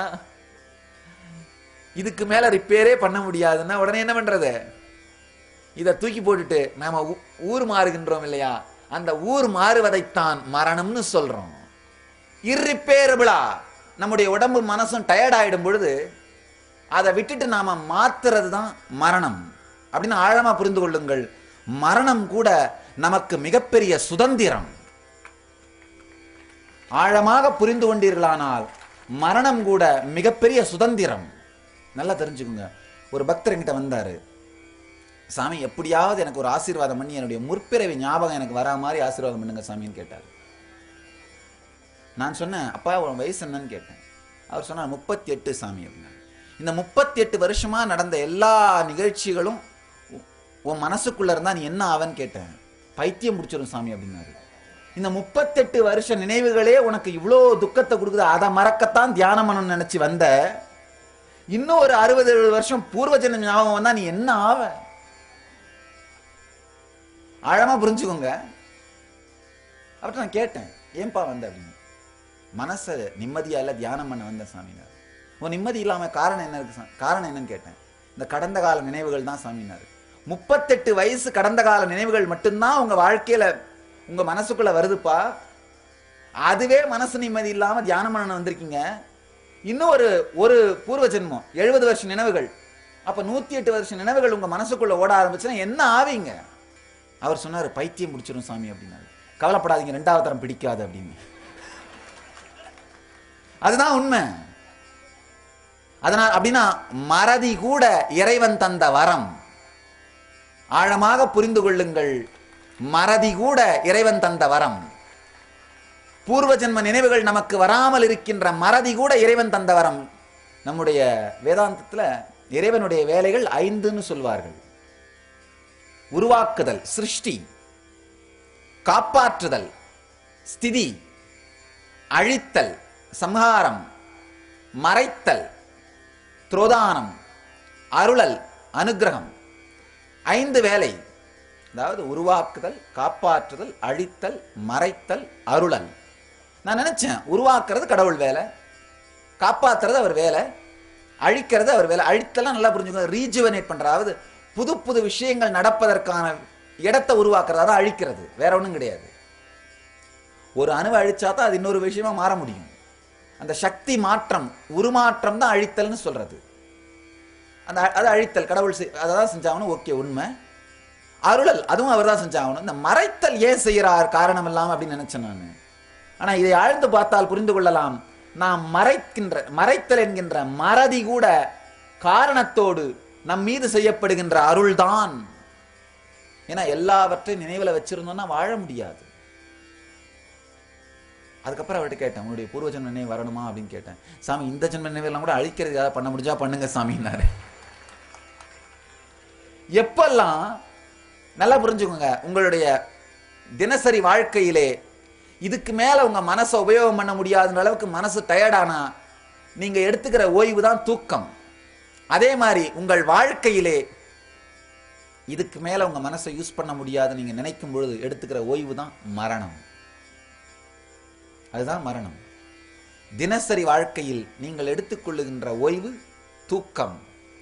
உங்கள் வாழ்க்கையில் நீங்கள் எடுத்துக்கொள்ளுகின்ற ஓய்வு மரணம். ஆழமா பார்த்தீங்கன்னா மரணம் கூட நம்முடைய வாழ்க்கையில் ஏதோ ஒன்றை சேர்க்கின்றது.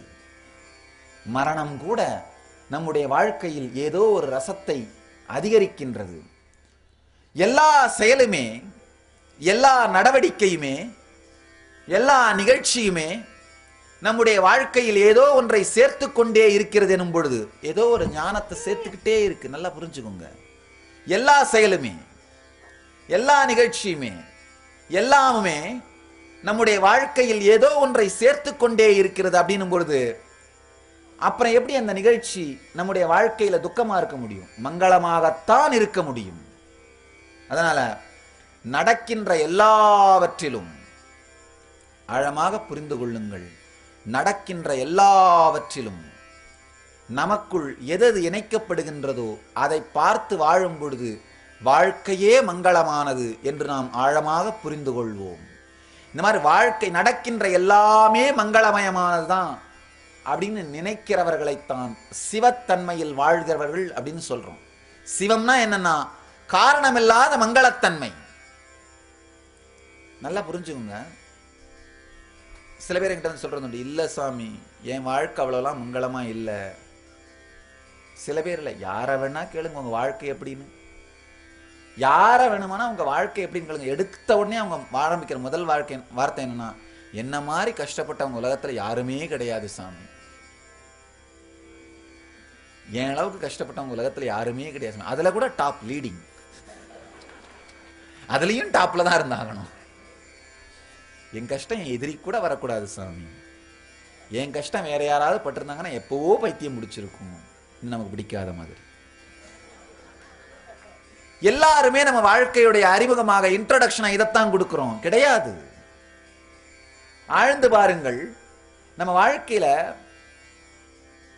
வாழ்க்கையை துக்கம்னு நினைச்ச உடனே என்ன பண்றோம்? துக்கமாக நடக்கின்ற சம்பவங்களை மட்டும் எடுத்து எடுத்து எடுத்து கோத்து பார்க்க ஆரம்பிச்சிடறோம்.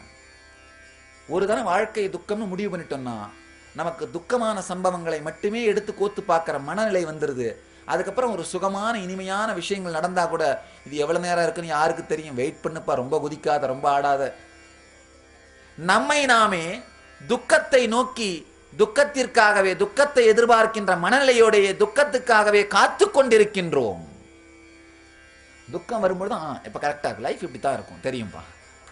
ஆனா வேற ஏதாவது ஒரு புது மாற்றமோ ஆனந்தமோ வருமானம் யாருக்கு தெரியுது எவ்வளவு நேரம் இருக்குன்னு? விடுப்பா. நல்லா தெரிஞ்சுக்கோங்க. எந்த சேனலை டியூன் பண்றீங்களோ அந்த சேனல் உங்க டிவியில தெரியும். அதே மாதிரி எந்த நிகழ்ச்சி உங்கள் வாழ்க்கையில மீண்டும் மீண்டும் வரும்னு மனசுல எதிர்பார்த்துட்டு இருக்கீங்களோ அதுதான் வரும். வாழ்க்கையே ஆனந்தமயம், மங்களமயமானது அப்படின்ற உணர்வுல இருந்தீர்களானால் உங்கள் வாழ்க்கை முழுவதும் சிவத்தன்மை பொங்குவதை காண்பீர்கள். நல்லா தெரிஞ்சுக்கோங்க.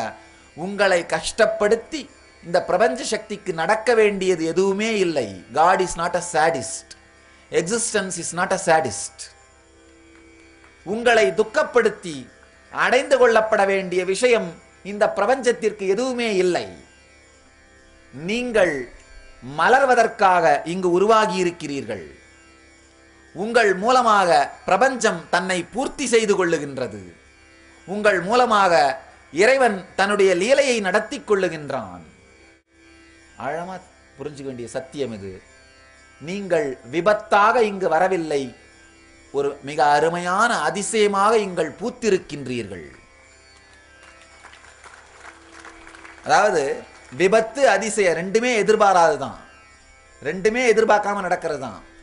நடந்தது நல்லதுன்னு நாம நினைச்சா அது அதிசயம்னு சொல்லிக்கிறோம், நடந்தது கெட்டதுன்னு நாம நினைச்சா விபத்துன்னு சொல்லிக்கிறோம். ஆனா ரெண்டும் எதிர்பார்க்காம நடக்கிறது தான். அதை விபத்தாவோ அதிசயமாவோ பார்க்கறது நம்ம கையில தான் இருக்கு. உங்கள் வாழ்க்கையை நீங்கள் விபத்தாகவும் பார்க்கலாம், அதிசயமாகவும் பார்க்கலாம். ரெண்டுமே எதிர்பார்க்காம நடக்கிறது தான். அது கெட்டதுன்னு நினைச்சீங்கன்னா என்னவா பார்ப்பீங்க? உங்கள் வாழ்க்கையை ஒரு மிக நீண்ட விபத்தா பார்ப்பீங்க. ஒருத்தர் என்கிட்ட சொன்னாரு, சாமி 24 வயசு வரைக்கும் நானும் என்னுடைய மனைவி ரொம்ப ஆனந்தமா இருந்தோம் அப்படின்னாரு. நான் கேட்டேன், அதுக்கப்புறம் என்ன நடந்தது? அதுக்கப்புறம் தான் நாங்கள் 2 பேரும் ஒருத்தர் பார்த்துக்கிட்டோம் அப்படின்னாரு. ரெண்டுமே எதிர்பாராததுதான். விபத்தாகட்டும் அதிசயமாகட்டும், நடப்பது அனைத்தையும் மங்களம் என்று நினைத்தோமானால் அது அதிசயம், நடப்பது அனைத்தையும் துக்கம் என்று நினைத்தோமானால் அது விபத்து. உங்க வாழ்க்கையை நீங்க விபத்தாகவும் எதிர்கொள்ளலாம், அதிசயமாகவும் எதிர்கொள்ளலாம். ஒவ்வொரு வினாடியையும் மங்களத்தன்மையோடு, ஆனந்தத்தோடு, பூரிப்போடு, புதுத்தன்மையோடு வாழ்க்கையை பார்ப்பவன் சிவனாகவே வாழுகின்றான், சிவத்தன்மையில் வாழுகின்றான். காரணமில்லாத மங்களத்தன்மை. உள் செல்லும் சுவாசம் மங்களம், வெளியேறும் சுவாசம் மங்களம், உள்ளுக்குள் பொங்கும் உணர்வு மங்களம். அத்துணையுமே ஆனந்தம், அத்துணையுமே இனிமை. நல்ல ஆழமா புரிஞ்சுக்க வேண்டியது. நம்ம செய்ய வேண்டியது எல்லாமே ஒரே ஒரு விஷயம்தான். கொஞ்சம் ஸ்ரத்தையோடு வாழ்க்கையை ஆழ்ந்து பார்த்தல். மோதிரம் போட்டுக்கிற அளவுக்கு சொத்தை கொடுக்கலையேன்னு கடவுளை காலையிலிருந்து மாலை வரைக்கும் திட்டுற நாம, மோதிரம் போட்டுக்கிறத கட்ட விரலையாவது கொடுத்தியேன்னு நம்ம நம்புறதில்ல. கட்ட விரலை கொடுத்திருக்காரேன்றதுக்காக ஆனந்தப்படுறதில்ல. மோதிரம் போட சொத்து இல்லையேங்கிறதுக்காக காலையிலிருந்து சாயந்தரம் வரைக்கும் திட்டிட்டு இருக்கிறோம். Existence is not a sadist. இறை சக்தி நம்மை துக்கப்படுத்தி பார்ப்பதற்காக உருவாக்கவில்லை. நம் மூலமாக அது வாழுகின்றது, நம் மூலமாக அது நம்மை பூர்த்தி செய்து கொள்ளுகின்றது, நம் மூலமாக அது முழுமையை வெளிப்படுத்துகின்றது. நல்லா புரிஞ்சுக்கோங்க. உங்களுக்கு சில நேரத்தில் நான் பார்க்கறது, இந்த பெரியவர்களுடைய குழந்தைகள், சில பேருடைய குழந்தைகள் அவர்கள் நினைத்ததை பூர்த்தி செய்வார்கள், சில பேருடைய குழந்தைகள் அவர்களை பூர்த்தி செய்வார்கள். நாம் பிரபஞ்சத்தின் குழந்தைகள். பிரபஞ்சம் ஆனந்தத்தின் வெளிப்பாடு. ஆனந்தமாகத்தான் எல்லாமே இருக்க முடியும். நாம் ஆனந்தமாக வாழ்ந்தோமானால் பிரபஞ்சம் நம் மூலமாக எதை அடைய வேண்டும் என்று நினைக்கிறதோ பிரபஞ்சத்தின் இச்சையை நாம் பூர்த்தி செய்கின்றோம். அதாவது அப்பா சொத்தை எழுதி வச்சுட்டு ஏதாவது ஒரு கடமையும் வச்சுட்டு போயிருப்பார். இந்த சொத்தெல்லாம் உனக்கு தான்பா, ஆனா வருஷத்துல ஒரே ஒரு தடவை அண்ணாமலையாருக்கு ஒரு மண்டகப்படி நடத்திரு அப்படின்னு.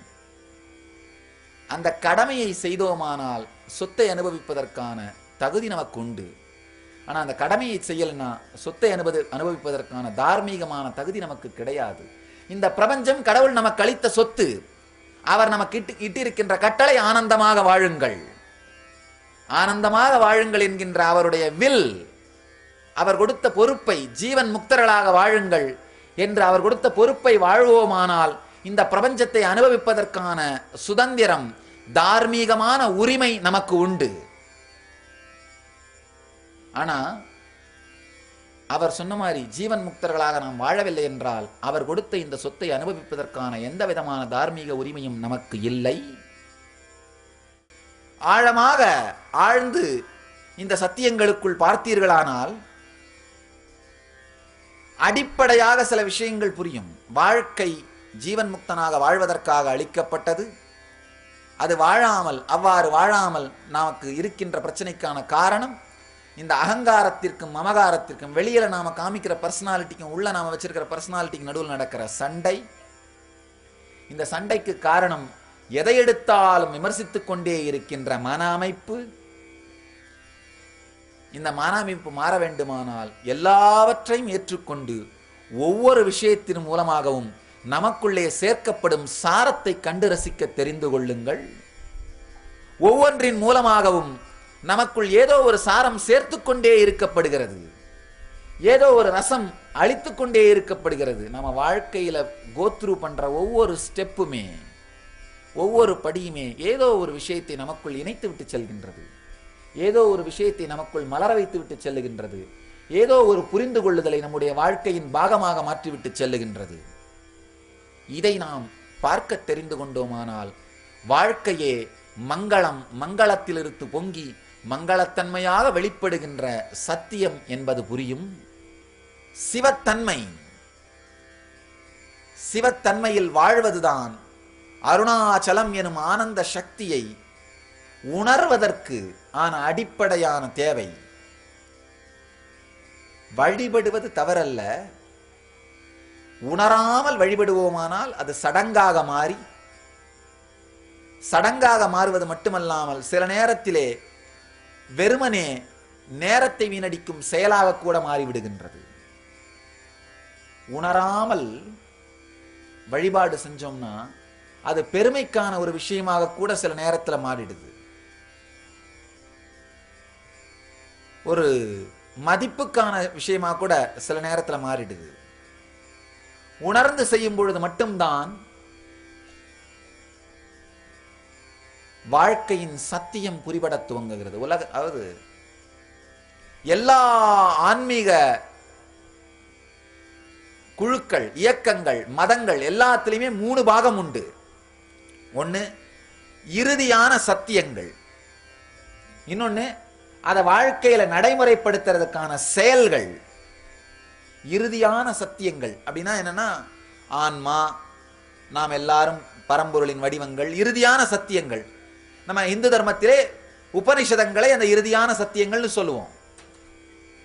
இன்னொரு பாகம் இருக்கு, எல்லா மதத்திலையும் உண்டு. இன்னொரு பாகம் என்னன்னா, அதை தினசரி வாழ்க்கையிலே கடைபிடிப்பதற்கு நாம் செய்ய வேண்டிய செயல்கள், சடங்குகள். சத்தியங்கள், இறுதி உண்மைகள், செயல்கள், சடங்குகள். இதுல பெரிய பிரச்சனை என்னன்னா, இந்த சத்தியங்கள் கொடுக்கிற இன்ஸ்பிரேஷனோட அந்த செயல்களை செய்யாம நாம போகும் பொழுது திரும்ப திரும்ப இந்த சத்தியங்களை நமக்கு நினைவூட்டுகிறவர்களை தான் குருமார்கள்னு சொல்லுவோம். ஆழமா புரிஞ்சுங்க. சத்தியங்கள், செயல்கள். இந்த சத்தியங்களை நினைக்காம வெறுமனே செயலை மட்டும் செய்யறதுதான் சடங்குன்னு சொல்றது. சத்தியம்ங்கிறது எல்லா இன்ஸ்பிரேஷன், ட்ரூத். அது செயல்முறைப்படுத்தப்படும் போது அதை புராணம்னு சொல்லுவோம், ஸ்மிருதின்னு சொல்லுவோம், ஆகமம்னு சொல்லுவோம். ஸ்ருதி உபனிஷத்துன்னு சொல்றதுதான் சத்தியம், புராணம் ஆகமம்னு சொல்றது ஸ்மிருதி, நடைமுறை செயல்கள். சத்தியத்தை உணராமல் செயல்களை மட்டும் செய்யும் பொழுது அந்த சத்தியங்களை நமக்கு நினைவுபடுத்தி சத்தியத்தை உணர்ந்து செயலை செய்ய சொல்ற நினைவுபடுத்துபவர்களைத்தான் குருமார்கள்னு சொல்றோம். இது எல்லா மதத்திலும் இந்த 3 உண்டு. இந்த 3 இல்லாத மதம் கிடையாது. philosophy truths, practical rituals, the people who remind, the preachers, the philosophical truths of the truths behind the practical rituals. நல்லா புரிஞ்சுங்க. அண்ணாமலை 3 உடையது. அண்ணாமலை 3 உடையது. சத்தியத்தின் வடிவாக இந்த மலையும், அந்த சத்தியத்தை தினசரி வாழ்க்கையில் கடைபிடிக்கின்ற ஆகமமாக ஆலயத்தினுள்ளே அருணாச்சல லிங்கமாக இறைவனும், அது சடங்காக மாறாமல் மீண்டும் மீண்டும் சத்தியமாக அதை செய்வதற்காக நினைவுபடுத்திக் கொண்டே இருப்பதற்காக ஆயிரக்கணக்கான ஆண்டுகளாக வாழையடி வாழையாக வந்திருக்கின்ற ஞான பரம்பரையும் 3 உடையது அருணாச்சலம். மலையே சத்தியத்தின் வெளிப்பாடு. தினசரி நடவடிக்கைகளாக அந்த சத்தியத்தை உணரும் வாழ்க்கை முறையே ஆலயம். ரொம்ப அருமையா, மிக அருமையாக ஒரு ஆன்மீக புத்தகத்திலே கட்டுரையிலே சாமி படிச்சிருந்தேன். திருவண்ணாமலையிலே ஈஸ்வரன் 3 விதமாக வெளிப்படுவதாக அவர் மிக அருமையாக விளக்கியிருந்தார். அருணாச்சல புராணத்தையும் கோட் பண்ணியிருந்தார். இங்க ஈஸ்வரன் மலையாகவும் ஆலயத்தில் இருக்கும் லிங்கமாகவும் வாழையடி வாழையென இவ்வூரிலிருந்து ஞான பரம்பரையாகவும் வெளிப்பட்டு கொண்டே இருப்பான், உலகத்திற்கு கிடைத்து கொண்டே இருப்பான் அப்படின்னு மிக அருமையாக விளக்கி இருக்கின்றார். ஆழமா புரிஞ்சுக்கோங்க. சத்தியம், சத்தியத்தை தினசரி வாழ்க்கை முறையாக்கும் சடங்கு, சடங்கிலே மறைந்து விடாமல் சத்தியத்தை மீண்டும் மீண்டும் உணர்ந்து வாழ்வதற்காக நமக்கு நினைவுபடுத்தி கொண்டிருக்கின்ற ஞான குருமார்கள் என்கின்ற 3 மலர்ந்தது இந்த அருணாச்சலம். 3 உடையது இந்த அருணாச்சலம். இந்த சத்தியங்களை ஆழ்ந்து உள்வாங்குங்கள். இந்த சத்தியங்கள் உங்கள் வாழ்க்கையின் பாகமாக மாறட்டும். ஒண்ணுமில்லை, இந்த ஸ்ரத்தை நடப்பதெல்லாம் மங்களமானதுதான். இது ஒரு ஆழமான சத்தியம். நம்மளால உடனடியாக ஏத்துக்க முடியாது. ஒரு 2 நாள் உட்கார்ந்து இதை கான்டம்ப்ளேட் பண்ண முயற்சி பண்ணுங்க. சும்மா தான் யோசிச்சு பாருங்க. இவர் கட்டாயமா பொய் சொல்ல வேண்டிய அவசியம் இல்லை. இவ்வளோ பெரிய கூட்டத்தை கூட்டி, இவ்வளோ மக்களை கூப்பிட்டு மேடையில் உட்காந்து இவர் பொய் சொல்ல வேண்டிய அவசியம் இல்லை. அந்த அளவுக்கு கட்டசியோட யோசிச்சிங்கன்னா போதும், வேற ஒன்றும் வேண்டாம். சொல்றத நம்புங்கன்னு கூட நான் சொல்லலை. இவ்வளோ பெரிய கூட்டத்தை கூட்டி இவ்வளோ பெரிய மைக்கை போட்டு அவர் ஏன்பா சொல்லணும், என்னப்பா அவசியம் இருக்கு? சொல்றதுல ஒருவேளை உண்மை இருந்தாலும் தான் இருக்கலாம். அந்த அளவுக்கு கேட்டசியோட உங்கள் வாழ்க்கையை இன்னொரு முறை பரிசோதனை செய்து பாருங்கள். உங்கள் வாழ்க்கையின் மிக கொடுமையான துக்கங்கள் என்று நினைக்கின்ற நிகழ்ச்சிகளை, நீங்கள் நினைக்கின்ற நிகழ்ச்சிகளை ஒரு முறை ஆழ்ந்து பரிசோதனை செய்து பாருங்கள். அதிலிருந்து கூட சத்தியமாக உங்களுக்குள் ஏதோ ஒரு மிகப்பெரிய மாற்றம், உணர்வு மாற்றம், புரிந்து கொள்ளுதல், understanding, some juice would have been added. ஏதாவது ஒன்று உங்கள் வாழ்க்கையில் சேர்க்கப்பட்டே இருக்கும். அது வியாதியாகட்டும், பொருளாதார இழப்பாகட்டும், எதுவாக வேண்டுமானாலும், உறவுகள் இழப்பாகட்டும், எந்த நிகழ்வாக வேண்டுமானாலும் இருக்கட்டும், அதை மீண்டும் ஒரு முறை பரிசீலித்து பாருங்கள். அந்த நிகழ்வின் மூலமாக ஏதாவது ஒரு மிகப்பெரிய பாடம் உங்களுக்குள் போதிக்கப்பட்டிருக்கும், உங்களுக்குள் மலர்ந்திருக்கும். இந்த ஒரு சத்தியத்தை உள்வாங்குங்கள். கட்டாயமா இந்த ஒரு சில சத்தியங்களை உள்வாங்கி நினைச்சு பாருங்க. சும்மா ஈவினிங்ல உட்கார்ந்து இருக்கும் பொழுது, இல்லை ரிலாக்ஸ்டா இருக்கும் பொழுது, பெரிய பிரச்சனை இந்த நவீன காலத்துல மனுஷன் ரிலாக்ஸ்டாவே இருக்கிறது. தனக்குள் தான் அமர்வது என்கின்ற நேரமே இல்லை.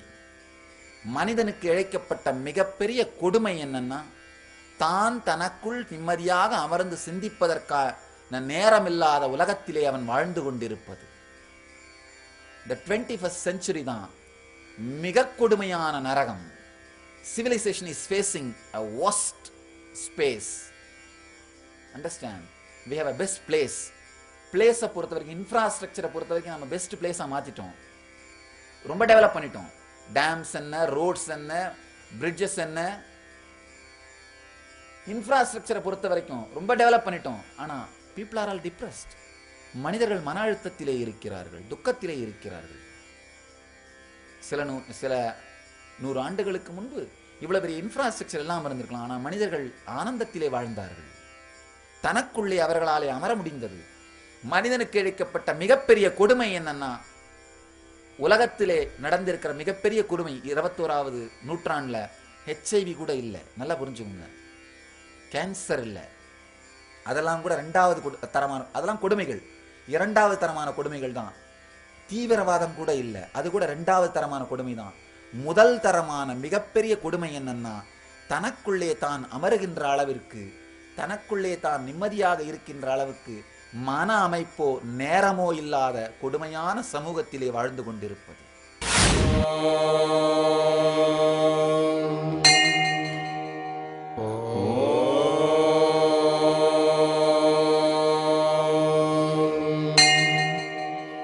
ஓம் நமோ பகவதே ருத்ராய. ஓம் நமஸ்தே ருத்ரமண்யவஹுதோ தைஷவே நமः. நமஸ்தே அஸ்து தன்வனே பாஹுப்யாமுததே நமः. யா தைஷு சிவதமா சிவம் பபூவ தே தனுः. சிவா சரவ்யாயா தவதயா நோ ருத்ரமிழயா. யா தே ருத்ர சிவா தனூர கோரா பாபகாஷினி. தயா நஸ்தனுவா சந்தமயா கிரிசந்தாபிஜாதசீஹ.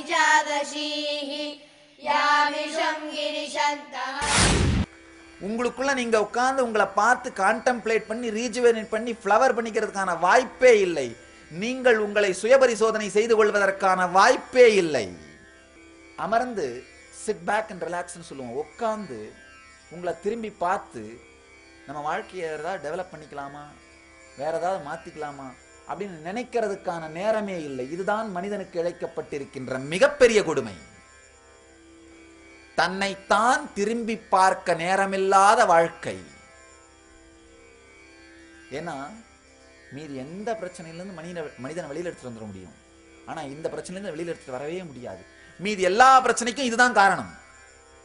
HIVக்கு மேஜர் காரணம் என்ன? ஒழுக்கம் இல்லாதது. ஏன் ஒழுக்கம் இல்லை? தன்னைத்தான் திரும்பி பார்த்து மேம்படுத்திக் கொள்ளுகின்ற அளவிற்கு அவனுக்கு நேரம் இல்லை, மனமும் இல்லை, நேரமும் இல்லை. தீவிரவாதத்துக்கு என்ன காரணம்? HIV என்ன காரணம்? அடக்க முடியாத ஆசை. தீவிரவாதத்துக்கு என்ன காரணம்? அடக்க முடியாத கோபம். ரெண்டுத்துக்குமே என்ன காரணம்?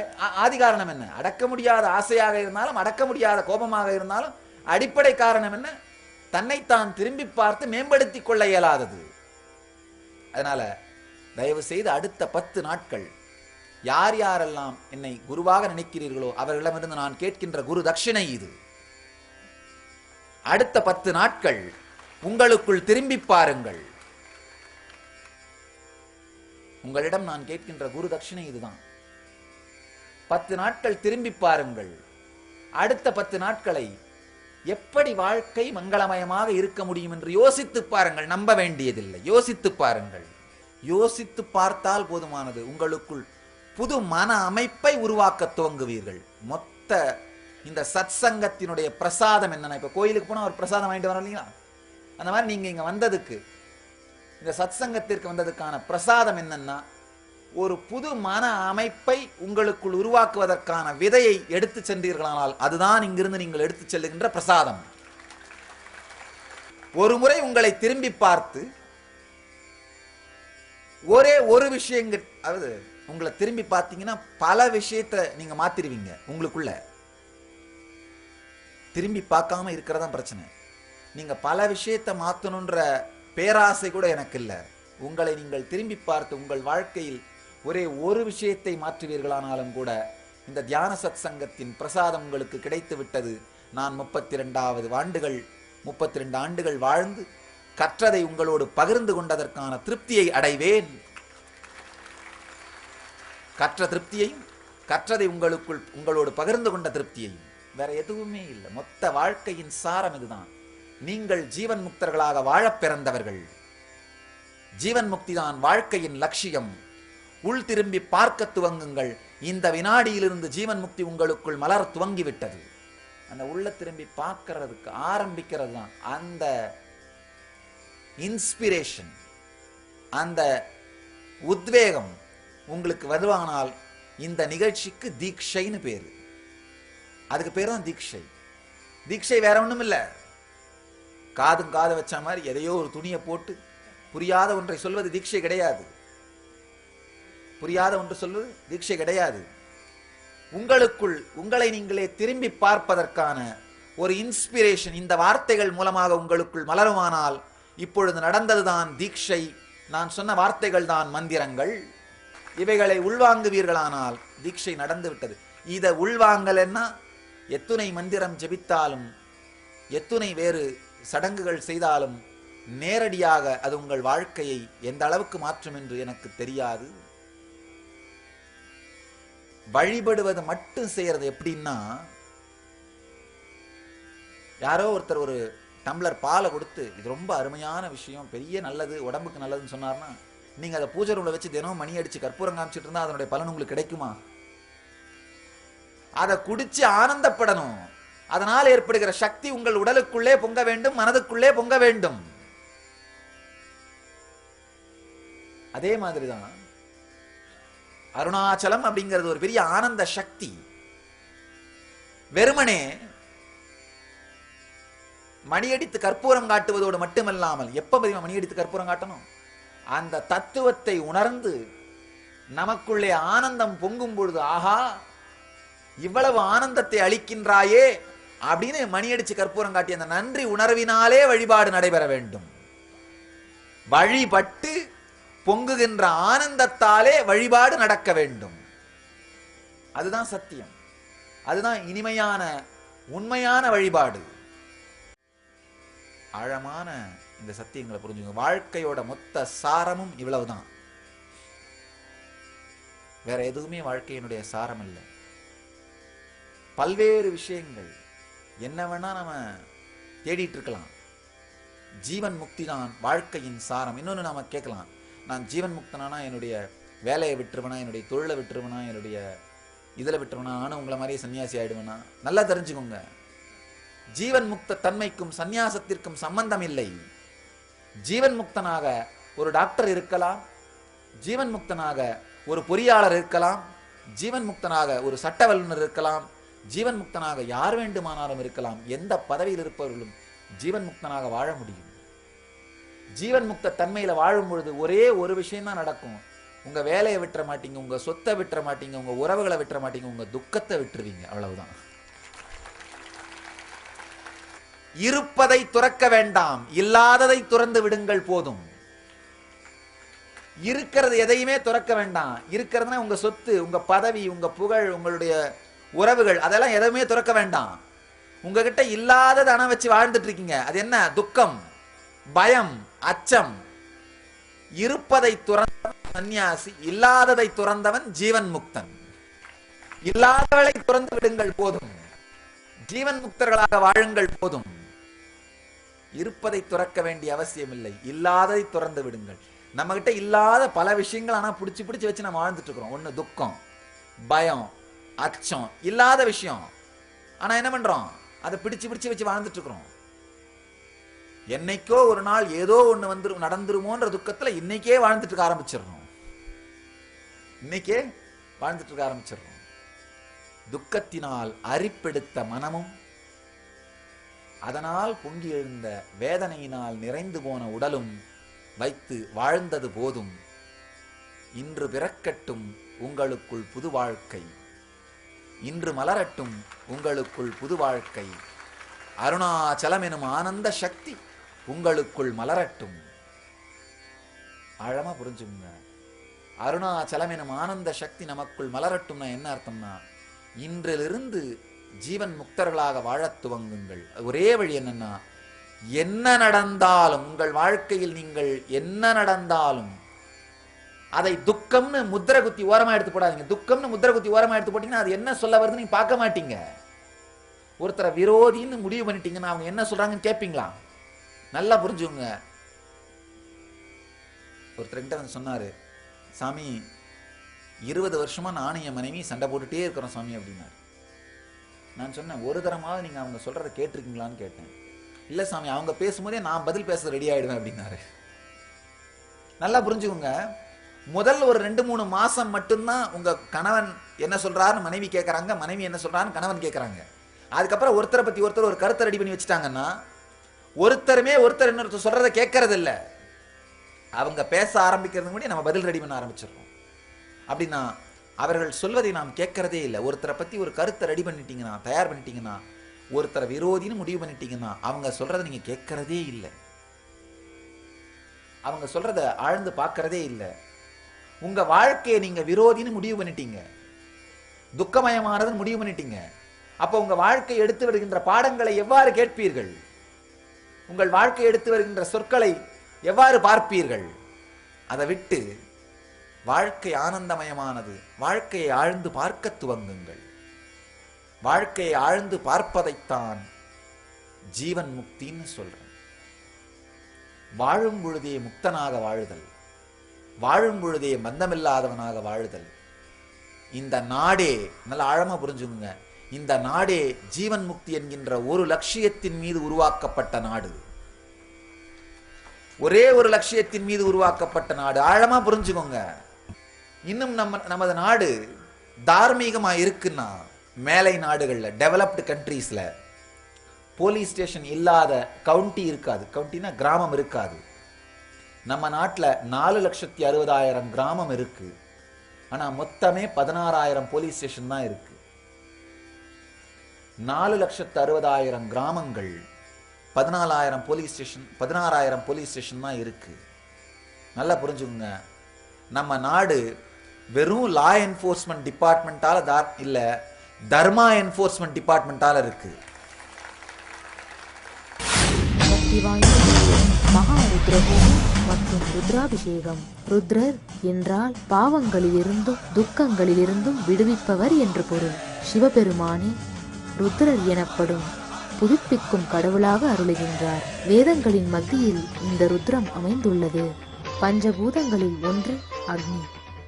அந்த அக்னியின் மூலம் இறைவனை வழிபடுவது ஹோமம் எனப்படுகிறது. புதுப்பிக்கும் கடவுளான ருத்ரரை பிரார்த்தித்து ருத்ரஹோமம் செய்யப்பட்டது. பல்வேறு சித்த மூலிகைகளை கொண்டு செய்யப்படும் ஹோமத்தின் இந்த காற்றை சுவாசிப்பவர்களுக்கு நோய்களை குணப்படுத்தி ஆரோக்கியத்தை அளிக்கிறது. ருத்ரஹோமத்தின் தொடர்ச்சியாக ருத்ராபிஷேகம்.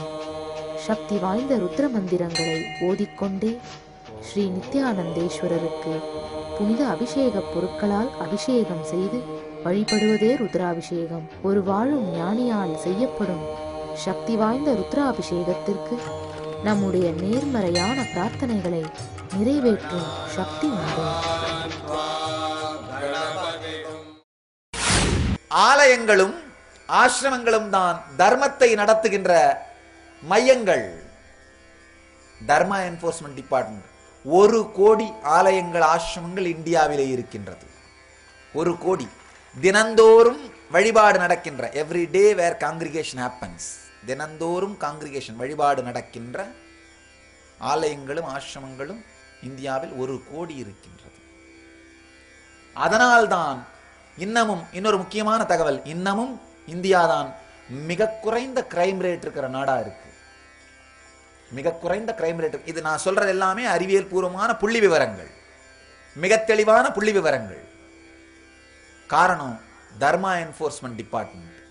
வேற ஒண்ணும் இல்ல, நீ இப்படி பண்ணா உங்க அப்பாவை எல்லாம் திட்டுவாங்களப்பா, என்னப்பா பிழைவெடுத்து உங்க அப்பாவை திட்டுவாங்களேன்னு ரோட்ல நம்முடைய உறவினர்கள் அல்லது நண்பர்கள் பேசுகிற வார்த்தை தான் எல்லாரையும் தர்மத்தில் வச்சிருக்கு. தர்மா என்ஃபோர்ஸ்மெண்ட் டிபார்ட்மெண்ட். ஆழமாக புரிந்து கொள்ளுங்கள். இன்னொரு முக்கியமான ஒரு விஷயம், கடவுள் இருக்காரா இல்லையா அப்படிங்கிற சர்ச்சைக்கெல்லாம் போக நான் விரும்பல. அது என்ன சொல்றது, அத இன்டலெக்சுவலா இந்த வாத விவாதத்திலேயே என்ஜாய் பண்ற மக்களுக்கு விட்டுறலாம். இருக்கிறார்னு சொல்லி வாதம் பண்றவங்க ஒரு குரூப், இல்லைன்னு சொல்லி வாதம் பண்றவங்க இன்னொரு குரூப். என்ன பொறுத்த வரைக்கும் அவர் இருக்கிறார் இல்லைன்னு வாதம் பண்றதுக்கான பொருள் அல்ல, கடந்து உள்ளிருந்து அனுபவிக்க வேண்டிய உணர்வு. கடந்து உள்ளிருந்து அனுபவிக்க வேண்டிய உணர்வு. நாம கேட்கலாம், அப்ப ஏன் கடந்து உள்ளிருந்து அனுபவிச்ச ஞானிகள் கடவுள் இருக்காருன்னு சொல்றாருன்னு. நல்லா புரிஞ்சுக்கோங்க. அந்த கடவுள்ன்ற சத்தியத்தினாலே சமூகத்திலே சில கட்டுக்கோப்புகள், சில தர்மங்கள் இருக்கின்றது. அந்த சத்தியம் இருக்கிறதுனால சில, அதாவது தேருக்கு அச்சாணி மாதிரி அந்த சத்தியம் பல்வேறு விதமான, அது தர்மா என்ஃபோர்ஸ்மெண்ட் டிபார்ட்மெண்ட் மாதிரி சமூகத்திற்குள்ளே மிகப்பெரிய சமநிலையை வைத்திருப்பதற்கு அந்த சத்தியம் உதவுகின்றது. நாம எல்லாம் புரிஞ்சுக்கணும், அந்த சத்தியத்தை எடுத்து விட்டோமானால் அந்த சமநிலையை வைத்திருப்பது சாதாரண வேலை அல்ல, மிகப்பெரிய வேலை. அதனால் அந்த சத்தியத்தை வைத்திருந்தோமானால் தான் சமூகத்தின் சமநிலையை நம்மால் காப்பாற்ற முடியும். அந்த சத்தியம் இருப்பதனால்தான் அரசாங்கத்தினுடைய இந்த லா அண்ட் ஆர்டர் வேலை ரொம்ப சுலபமா இருக்கு. அந்த சத்தியம், கடவுள்ங்கிற சத்தியம், தர்மம் நம்முடைய வாழ்க்கையின் பாகமாக மாறிவிட்டதனால்தான் இந்த சத்தியங்களை உள்வாங்காம நேச்சுரலா கிரிமினல் வேலைக்கு போக மாட்டார்கள். இயற்கையாகவே மனம் ஒரு ஆனந்தமயமான நிலையில இருக்கும், ஜீவன் முக்தர்களாக வாழ்வார்கள். அதாவது தனித்தனியா வெளியில போலீஸ் வச்சு அவங்களை சூப்பர்வைஸ் பண்ண வேண்டியிருக்காது, அவங்க மனசுக்குள்ளேயே போலீஸ் வச்சு என்ன பண்றோம், சூப்பர்வைஸ் பண்ணிற மாதிரி ஆயிருக்கு. அதனால கடவுள்ங்கிற சத்தியம் கடந்து உள்ளிருக்க வேண்டிய, உள்ளிருந்து அனுபவிக்க வேண்டிய உணர்வு, அது நமது சமூகத்தை சமச்சீராக வைத்திருக்கின்ற மிகப்பெரிய இனிமையான ஆனந்தமயமான ஒரு சத்தியம். அதனால்தான் நமது முன்னோர்கள் இந்த சத்தியத்தை மீண்டும் மீண்டும் உயிரோடு வைத்திருக்க துவங்கி இருக்கிறார்கள். உங்கள் எல்லோரையும் நித்யானந்தத்தில் நிறைந்து, நித்யானந்தத்தில் மலர்ந்து, நித்யானந்தத்தில் கரைந்து, நித்யானந்தமாகிட ஆசீர்வதிக்கின்றேன். நன்றி. ஆனந்தமாக இருங்கள். நித்யானந்த தியானபீடம், நித்யானந்தபுரி ஆஃப் மைசூர் ரோடு, விடுதி, பெங்களூர். 9742203311 08027202084.